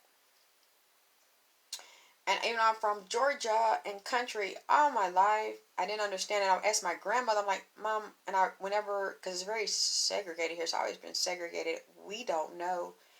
We're learning so much from California and other places. Like the Asians are very racist and segregated here. White segregated, Latin segregated. The way they mix so much and engage each other and talk and fuck and sing and live and dance together in LA and other places, we don't see that. We're just starting to see it now because there's a lot of racism and division. So I didn't understand when I would do the readings for Nipsey at first, and he'd say Asian, Asian, Asian in the store, Asian in the building, and I'm like, Asian, what's the Asian, the China? I didn't understand it because they don't treat us that way. They don't vibe with us and do much with us. It's been rare. Okay, we're just starting to see it now. Most people from LA are coming here, and it's like we don't understand. Not because we don't want to be racist, but they're racist towards us and divisions towards us. So now I'm starting. When one of the men that deals with genealogy and history and culture in every state, he looks up the archives and stuff. He's like, you have an Asian and Indian from Indian ancestry from your father's side of Mississippi. I said I always wondered when I would be around white people, or I'd be around some black people too. They were like, you have an Indian face. And then I remember when I was with my ex, we went to this motel. we were staying like, I don't know, it's not too far from Alabama, somewhere like that. And it was these Indian people from India that owned the motel. And he said, I'm going to go back. He left me in the room, and they were changing the room. And it was two Indian women, and I think they're like some of the most beautiful women in the world, and the beautiful hair. And at that time, my hair was very long down to my butt. And they would look at me, and then I'd look at them, and they'd look away. And I was like, why are they, now that he's gone, why are they doing that? And then they were taking my sheets out and bringing new sheets and pillows, and then I look at them, they look at each other. And she said, excuse me. I said, yes, ma'am. Where are you from? I said, I'm from Atlanta, Georgia. Where are your people from? Atlanta, Georgia. Where's your mom? Atlanta. Where's your papa? Atlanta. Do you have any Indians in your family? I said, they said Cherokee. She's like, no. From where I'm from, India. She said, you look like one of the half-breeds in India. Half black and half Indian. I said, I've been hearing that all my life. I've been hearing that since I was a teenager, but I don't know. And she said, you're beautiful. I said, thank you. And the other lady said, They said, we see people like you there that are half black, half Indian there in your hair. I said, I don't know. And when they left, I called my grandma. Mom, somebody just did it again. The Indians from India, like the real pretty ladies with long hair, they asked me. And my grandma's like, I don't think so. It's just the Indians from Georgia, the Cherokee, that's all we know, and then the white people. And so then my friend, like a year or so ago, he's got a group on Facebook where he helps people find their genealogy. He's like, guess what? He's like, I found your India from India and the Chinese person from your father's side. I'm like, thank you, because now this is just gave me the answer. And I said, and then I didn't see my father when I was little, and I saw my father. I'm like, he's got the same face. I used to always want to look like my mother, because she had more of like a half white, like light skin, skinny nose, almond eye, brown hair, blonde, reddish blonde and stuff. And she was always mean to her children. My half sister was like her father, and she was mean to her because she looks like her father. But she still has more of the features like my mother, and then I didn't look like either one of them. So she was mean to her because she looked like her father. She was mean to me because I looked like my father. And I felt like if I looked like her and more like the white or half white or something, then she'd love me, she'd like me, she wouldn't be mean. But now it's like, well, you just have to accept you. And then when people, everybody keeps saying, you look like your father, you look like your father, you look like your father. You all are helping me feel like there's nothing wrong with looking like my father. I don't consider it a bad thing now when you say I look like my father. This is the first time in my life that I'm learning to be comfortable in my own skin, because I can't do anything about it. I could do something about it, but I don't want to do that, because that means I would have to go get plastic surgery on my whole fucking face and head. I have my father's bone structure. I have my father's, the whole jaw and shit. All his features, just a girl. And I'm just like, because I look so much like him, and I have his bone structure and everything, I would have to have a lot of surgery to the face, head and face, and actually have the bones altered and stuff. And I'm just have the nose cut and everything. And I'm just like, do I really want to do that? And I'm like, no. I'm not so unhappy. I mean, sure, I'm not opposed to getting a little work done, get a little tweaking and stuff done. But to what I've seen people do, like have so many surgeries to the face and have like you want to erase what you are. to the point you don't even recognize them, and they don't want you to recognize them. They want to be someone else. I'm sorry. At this point in my life, I don't want to do that. It's okay. I'm learning to be okay with me. Tweaks and stuff, and make sure, that I'm not aging bad or looking bad or something like that. It's fine. Getting little tune-ups and stuff. I'm okay with that. But again, you all, along with me doing all of my self-work every day, this is the first time, and it's sad to say, because I should have felt like this as a child. Every person should feel like this growing up and should have somebody to love and nurture them, to be comfortable in their own skin. And it's taken me so long, but I've chosen, and it's something that when you start that work, I know I'm going to be dealing with this for the rest of my life because there's so many layers to it. But I'm committed to doing the work to heal everything, because it doesn't really heal. Sure, you can get some comfort when you change a lot of stuff and you cut stuff away. But many times when people start cutting and they start removing, and then it's something else, and then it's something else, and then it's something else, because they're not dealing with the real pain of what it is. So I just wanted to say that to you all, to thank you. But I knew that I had been read before. I remember I went to a white lady, a psychic. She kind of looked like a gypsy, really beautiful lady. And she was saying, you have Asian ancestors. It was like 25 years ago. And I was always attracted to Asian things and Asian art and Asian food and the design. I have a lot of Asian stuff in my house. And the dragons and things and the serpents, which are tied into also African spirituality. They merge, and there were Black Asians and Chinese. They just suppress it, and they try to bleach their skin a lot and bleach it out, and they hide that history and that culture. But a lot of Asians have Black DNA and Black martial artists. They just don't want you to know, and a lot of them are very racist, but yet they are Black underneath. Many of them have it in their DNA that they suppress.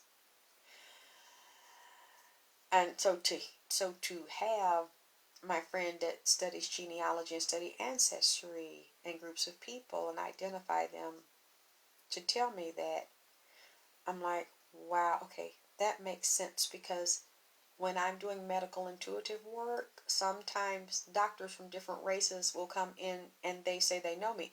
They're my ancestors, and some of them are Asian. And I'm like, why does the Asian doctor, as racist as they are, but I realize a lot of them are not, they'll come in and teach me, and they start to talk, and they're like, yes, some of them are your ancestors. And so I said that also to say, stop letting white people, even though they put those on the census and applications, they give you that option and they control the narrative. Don't let people just call you a nigger or say you're just Black or you're African American. This is not true. We're the only ethnic group. They put you in, you're just this because we say that this is you are, and we change your name and we give you your name and we tell you what you are and what you're not, and that's it. But they can call themselves white and still be Spanish and Italian and Chinese and have all these different ethnic groups in them and still be proud and white. But then when you have some Black blood, and the Black drop rule is a lie, that's something they made up, that's not fucking true, and that does not reflect on the genetic. Just because you look like what they call a Black person doesn't mean that's what you are. You have to learn to define yourself. I don't care, even if they won't give us the option to put on a piece of paper or to state that, and they class you low and say it's based on what we say you are, and you can only be what we say you are, and you can't be what we say you're not. You have to start thinking. You have to start researching your genealogy and your ancestry. You have to start knowing the real truth about history and how genetics and blood and what makes a person a particular ethnic group or race. Who created that shit? Because it doesn't even apply as the same rule. One of my friends is from the Dominican Republic. When he's here, people call him Black. He's very, very pale. And many times I'm on the phone with him. He's like, hold on. ¿Qué, por qué mama? And they'll start talking in Spanish. His mother is Latin. His father is half black and half Latin. His mother is half. I think she might not be completely half black and Latin. When he got his DNA test, his percentages of black is like 40, almost 50%. And his percentage of Latin is like 50%. He said in Dominican Republic they have classifications of black people. If you're a certain color, is your hair very kinky? If your hair wavy, if your hair is straight, you're a mulatto, or if this you're a black, or if this you're a white, if this you're all these classifications, and they're treated differently based on their classification. I mean, this shit is wild. But then here he's just a light skinned nigger, and you're dumped in with the niggers, and you're treated this way, and these rules are different wherever you go, and then they're taught to mistreat and disrespect people based on color. The lighter you are, better. The darker you are, worse and inferior, like an animal. And these things are not real. They only exist in this simulated universe. This is simulated fantasy that's designed for you to be oppressed and to fail. Okay? We have a lot of work to do, but anyway, I'm going to get off of here. Because this is like going somewhere else, you know. Like I said, we talk about things tonight I usually don't talk about. I try not. When I see someone running with a particular topic or a particular person or tearing a particular person up, I'm like, well, they don't need me to do it. They're doing pretty good by themselves. So I'm not going to give my commentary on this person or that celebrity, but I felt the need to speak on Kirk Franklin's son because it reminded me so much of myself. And then I don't know, I just said I want to give my perspective on it, on the Derrick J thing, because I saw it in a totally different way, you know, from the both sides of it. And I didn't want to be a man basher. I didn't want to do that. He's already getting enough. He's getting enough of that from the other women. Okay. And for me, my teaching in vagina power is to own your own shit. Okay. And to find out where you are at a deficit, and if you continue to entertain something and you're not being bound physically or enslaved or financially or through a contract, and you choose to engage someone repeatedly that you say is victimizing you, you have to take responsibility. I'm all about taking responsibility. I understand if it's something you can't get out of immediately. I've been in those types of situations. You have to work your way through it as you are looking at your own self and your own issues. What brought you to that place? But to be a grown person, chronologically grown, and have a lot of issues, and you don't want to embrace that, and you always want to be the victim, and you keep getting in things with men because you're looking for something, or love, or security, or something, and then you keep running into someone that starts one way, and then they, oh boy, end up being just what you got away from. You have to own that, because that means that it's still something that's not learned. Y'all, I'm thirsty, I'm hungry. I haven't eaten all day. I gotta eat a little bit.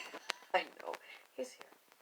But that's what, yeah, I think I tried to give enough info on how Nipsey treats me, so that if anybody can say I'm lying, if they knew him and he wasn't that way, then tell me if they didn't see that in him.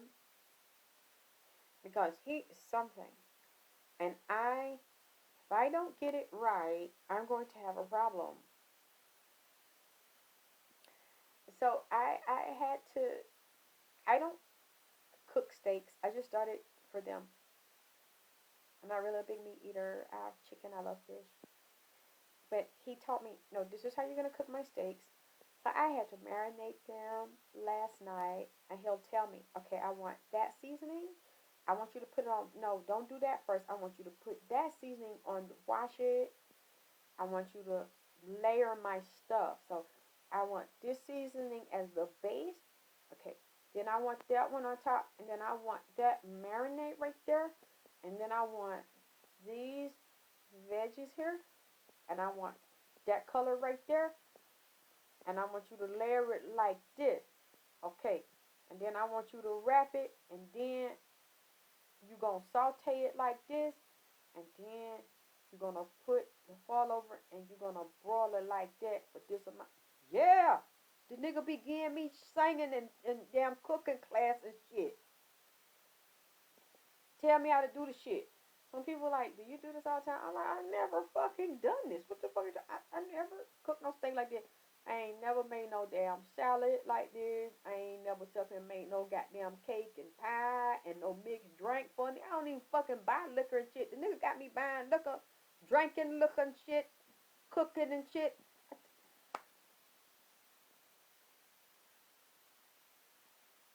But then when I make it, you all think it's beautiful. And I think it's beautiful too. He's like, okay, take it like that. And like the dessert, I want to eat the dessert. I was like, wait a minute, I gotta put some more strawberries back. Okay, I gotta put some more berries over there. Oh, I gotta put some more crust on and ate that shit. Oh, God damn. And put it, I first cut it right there and put it right there. I'm like, how the hell can I go meet me somebody at this point? He gets me so busy. How? Why? I can't date. I don't want to hang in the club anyway with the COVID and stuff down here. But I'm like, Ooh, maybe that's why some of these men cheat. Because some of them are so intense. Guess he done trap my house out. They're so demanding and they're so intense. Their personalities are very big. Everything about them is very big and very intense. They're always thinking. They're very driven, a little bit narcissistic, very arrogant, always growing, always learning. It would take a woman with a very strong personality, but yet submissive to their man. When somebody that has that type of personality, you have to well, he always wins. Let me say that. I was going to say you have to learn when to win. When he always wins, because we'll get into it, and he'll usually start an argument. You're going to do, I'm like, I'm not doing, yeah, you are. I'm not, yeah, you're wearing it. No, I'm not, yeah, you are. And then he'll come back to it. This is what you're going to do, and this is what you're going to cook, and this is how you're going to cook it, and this is how you're going to put. So, if anybody knew him or was around him or saw any of this, please let me know if you saw this in him, because that's how he is with me. He's standing listening to everything. Somebody said something. Yeah, I ain't gonna get into it tonight, y'all. I'm kind of pissed about it, so I'm kind of like trying to talk about these other topics because I don't want to go into it because I'm really angry about what somebody said to me about Nipsey last night and tried to make me turn on him and accused him of being a child molester. And see, I've heard this 2 years ago. I tried to say he was arrested for this and said that he was messing with Tanisha's daughter. That's what Tanisha's daughter is saying. And that's what Tanisha is saying. I've heard this before. There's been no proof of evidence of this. It's supposed to be 2007, 2008. Said that this lady, Ava DuVernay, is supposed to be doing a documentary on Nipsey and saying he's a child molester. And you are supporting him and you are riding with him so hard. And I said, okay. This was this morning, like 1, 2 o'clock this morning. He was listening to it and he just started crying. And I was so upset I called my other psychics that I trust. And I said, they're doing to this when he's physically dead. You do this, but Tanisha was over him and fighting over him and getting money and now became a millionaire because of it. And you're using his money, his life, and trying to get a reputation and fame and fortune off of it. But you and your daughter are saying he raped your daughter. The one that's not Imani, saying he raped her when she was like 13 or something. And he was in his early 20s, like 2007, 2008. But you stayed with him all this time and you were benefiting off of him and his millions. And you're going to do a documentary saying this. Now, I don't know if this is true, but this is what this lady sent me and says she's friends with Tanisha's daughter, and Tanisha's daughter is saying this and wants her to tell me, but is afraid to tell me. And you need to know you up behind him and running behind him and when he do. I was like, okay. Where's the rape kit? Where's the evidence that his DNA and his sperm was in her mouth, her anus, her rectum, her vagina? I don't know if she's with a fool. I know Lauren is. Maybe they're all hooked in together. I want to see that. Because I just don't believe that Nipsey was having a sexual relationship with Tanisha's daughter and sleeping with her daughter. And what I basically told her is, I'm not the one you need to be talking to. Because if you're friends with Tanisha's daughter, you should be talking to Tanisha and her daughter. Because that says a lot about her. Okay, you did. Does anything I said to you sound familiar? I'm putting myself out here, willing to be humiliated right now to see if this sounds like this man. By how he handles me, has me doing things. It sounds like him. Oh my fucking God! Who is this? They done already took life. They're trying to take his. Yeah, they're trying to take his legacy. Wait a minute. Who? I can't see all of them. They're moving so fast. My kids knew him. I lived so close to the marathon. I saw him one time on Crenshaw when he sold his incense and socks on the street. He was so polite. He used to get beat up and mad. What? He was young? Oh no. When he was very young, he used to sell his socks and stuff. When did that stop as he got more successful and he got stronger and got his gang and had his store? Did that stop? Did you notice how he was very clean, very polite, very meticulous about everything? Because that's the way he is with me. Everything is about detail and order and structure. That's the way he is when he's with me. This is the way I want my stuff. This is the way I want you to be. This is what I want you to wear. This is what I want you to say. This is what I want you don't want to say. I don't want you talking to this person. I don't want you talking to that person. This is that. So when this happened last night, I was already waiting for it. Because these women keep attacking me and trying to start shit with me. I don't know, because I'm not the only one that still does commentary on Nipsey. I don't see it. I want to shout out to Nick Reviews. I don't see them doing it to Tanique. Maybe because they're men, but then again, I don't see them doing it to all the women either. I'm not the only one that still does commentary on Nipsey Hussle. And I'm the one that they like to start this shit with. And I'm wondering, like, when he was physically alive, why did you keep sleeping with him? Why did you keep fighting and sharing with Lauren and fighting other girls? Why did you keep taking his buddy? Why did you keep letting him pay all your bills and living the lifestyle that he was giving you? Why'd you keep fucking him and doing group sex with him and shit? And you say he was fucking now he's fucking your little girl. Now your little girl's saying it. It's really amazing to me that she would say that when allegedly this is not the first time you pulled that card on somebody. It said that when that guy was coming over your house, the one that you had Nipsey pistol whipped the guy, you told him that he was fucking with or trying to have sex with Imani.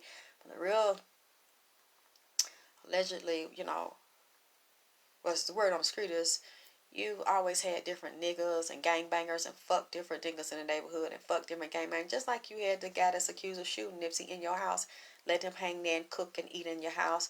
You gotta see when he used to come over your house, you had a lot of children, different children in your house and different niggas and gangbangers hanging around your house. And you like to get high off pills and powder and drink.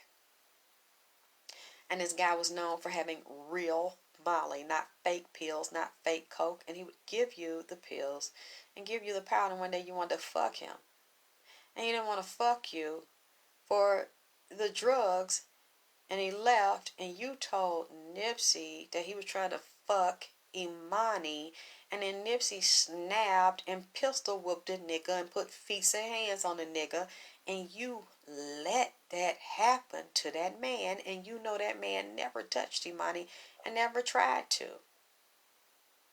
And It's been said, allegedly, that whenever you can't control Nipsey and he don't want to be with you, or he trying to break up with you or get away from you because you're treacherous and you fuck different men, you'll then go lie on him, and you went to Big U to complain about him and to get him in trouble, and you go tell lies on him and try to get him locked up or even set up to be hurt or even possibly killed. If you can't have him, you don't want nobody to have him. That's how all y'all women are about him. That's how Lauren is. That's how Puma Baby Mom. All y'all, if y'all can't have him, y'all want to destroy this man, and now you're trying to destroy him in his physical death, and say now he fucked your kids, but you kept fucking him and hanging around him and taking money in a lifestyle. And this other girl, I remember this the same girl that you're talking about, your other daughter. I think she has 3 children, 2 girls and a boy. This girl just got out of juvenile, in and out of juvenile. The other sons in and out of juvenile. They have problems, which says a lot about you and your ability to raise or not raise or be present for your children or whoever their fathers are. But then one of your baby's father got killed outside, similar to Nipsey, who was also in music, got shot, murdered in his car. People never speak about your mother. I wonder where Tanisha's mother is. She's just like her. Your father, I know he has issues as well. Drug issues, other issues. This family's a mess. And instead of trying to fix it, you're now putting this stuff on Nipsey and you're destroying this man's name. He cannot physically defend himself. But you didn't say when he was physically here.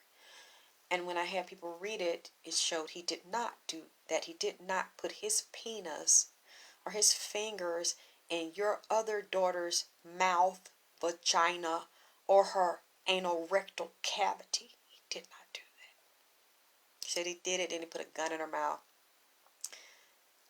Simulated sex with a gun in her mouth. It's just not. I'm not the one that read it.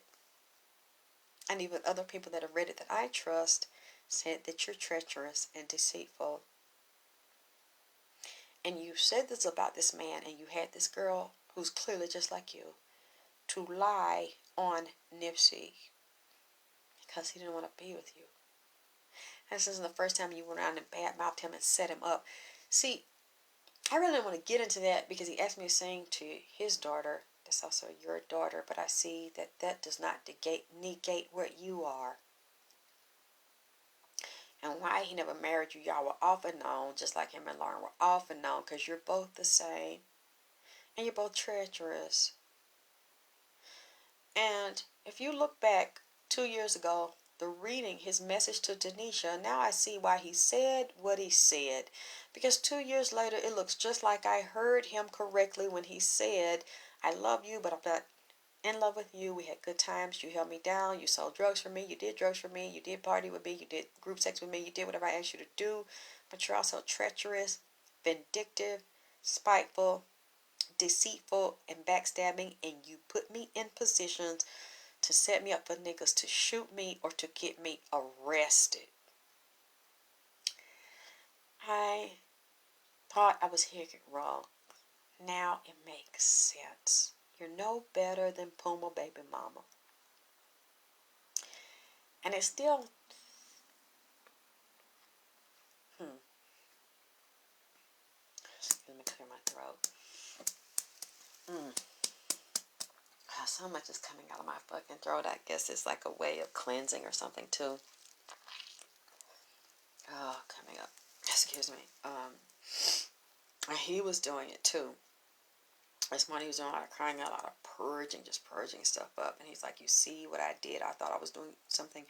I had all these sex partners. I slept with all these women. And it was a lot of demonic spiritual transference and possession. I ruined myself with the type of women that I slept with.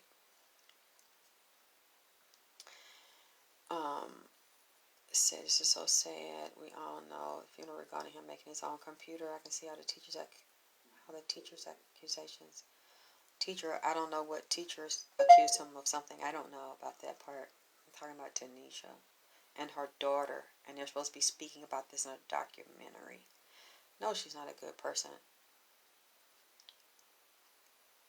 It has to be him. Nipsey, what you're saying. Really? We're going to have to do another session for him. You know, in a few days. It's his anniversary, but I can't do it and hold the phone. I'll come back. And I had a couple people look at it, and they're like, I don't know, I guess she thinks she's going to make her look good, or her daughter look good, or get money or recognition, but you're trashing your daughter's father, who you continue to sleep with and get money from and have a whole lifestyle with him and take care of him, and see supplied your drug habits, your sex habits, your clothes habits, your money habit, and you made millions off of him. Your daughter got a multi-million dollar settlement, and I don't know what you got, but you got one too, because your lifestyle changed, your car, your home changed, and now you're returning the favor by saying you and your daughter were victims. Because if your daughter is a victim of him, that means you're one of his. What does that say about you? Because you all sent me the email saying, what does it say about me? To ride for him and love him and support him and help him on the other side. But I'm not you. I didn't live with him. I didn't have a baby with him. And then say I was still fucking and sucking him, and he fucked my daughter. I would never do that. And if I had proof that he did that to her, I would not help someone that rapes children. But in my gut, first of all, you didn't show me evidence. You just showed me he was arrested. We already knew about that. But that doesn't mean that he's guilty of what you said, having sex with children.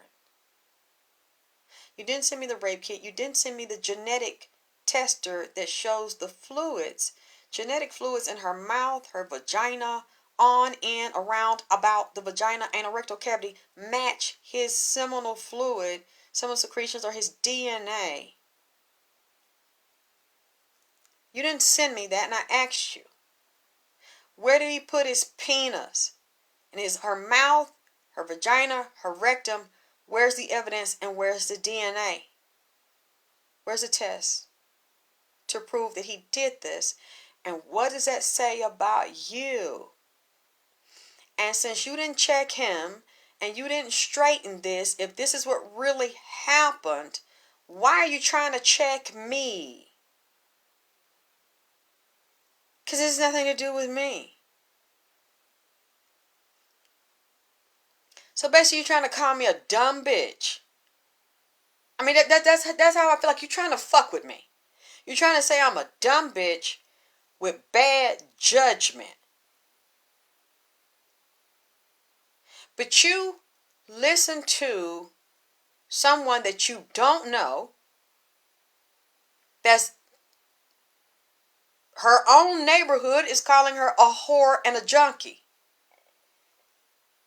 And her daughter's hot and fast and in and out of juvenile that she cannot take care of or control. So it makes me wonder, what did she see her mother do? And why her mother didn't, why are you not confronting the mother? But I guess we'll have to wait until the documentary comes out to see how the mother responds after she's now a millionaire. And her daughter's a millionaire. Imani is, because of Nipsey, who you said was screwing you and your daughter.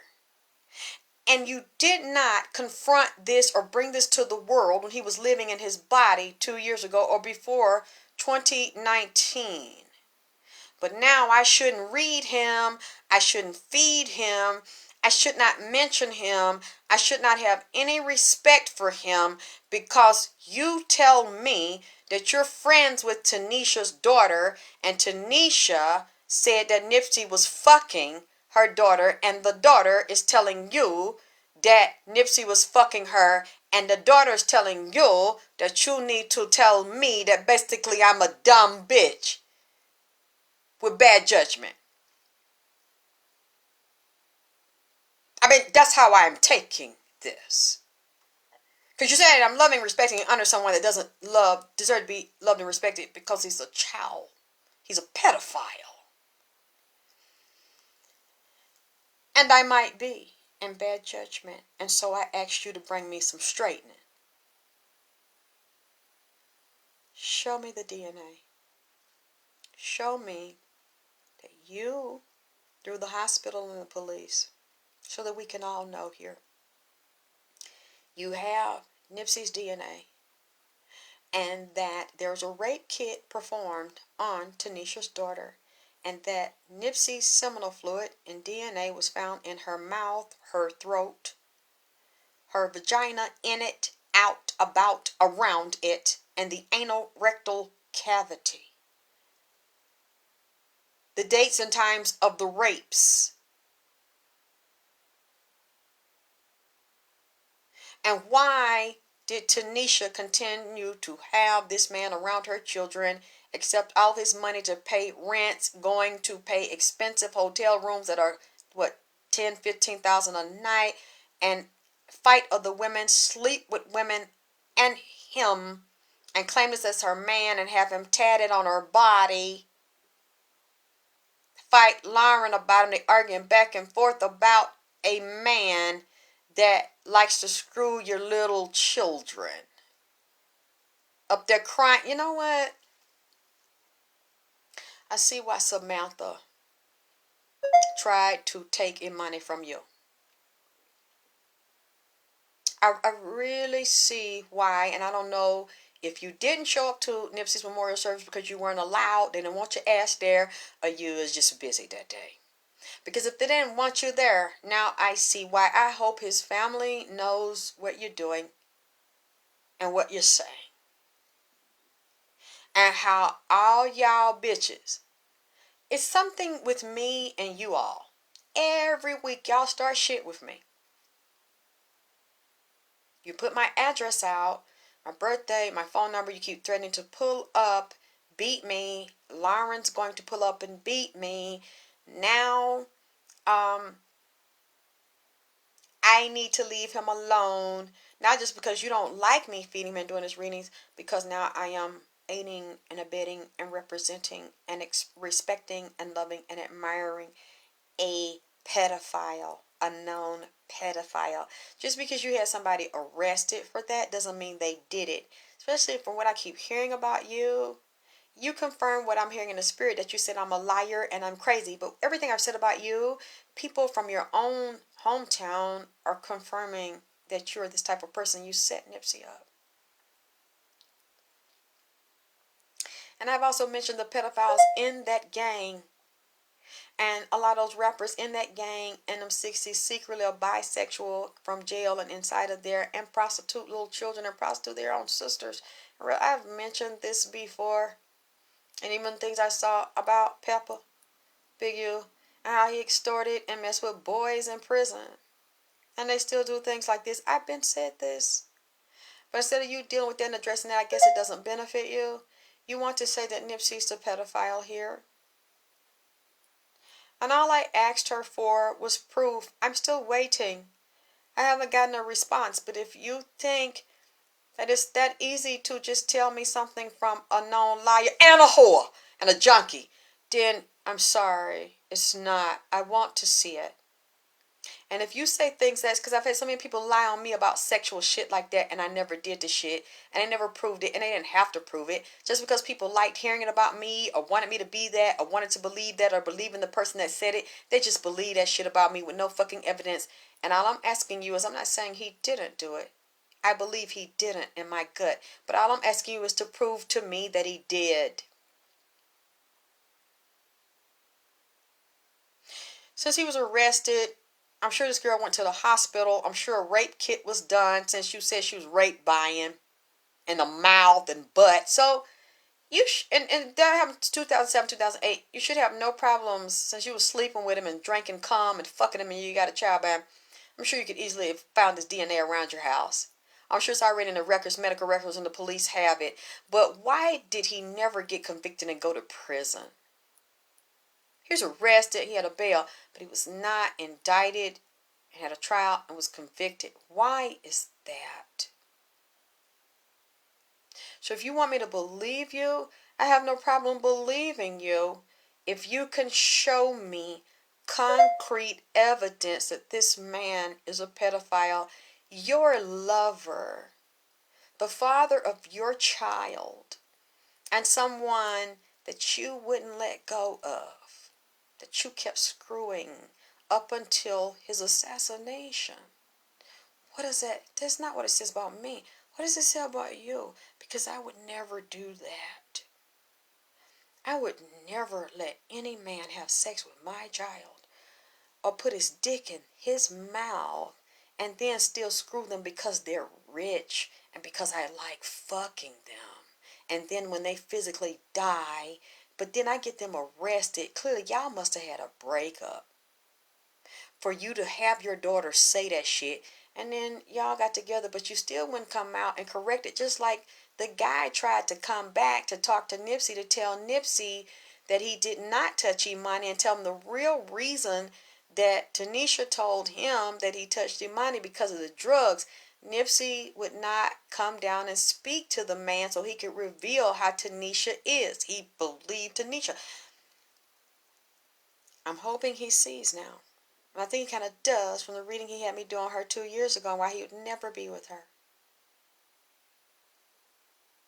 So I'm just going to calmly wait for the evidence here. I'm not saying it's a lie, but I'm not saying it's the truth either.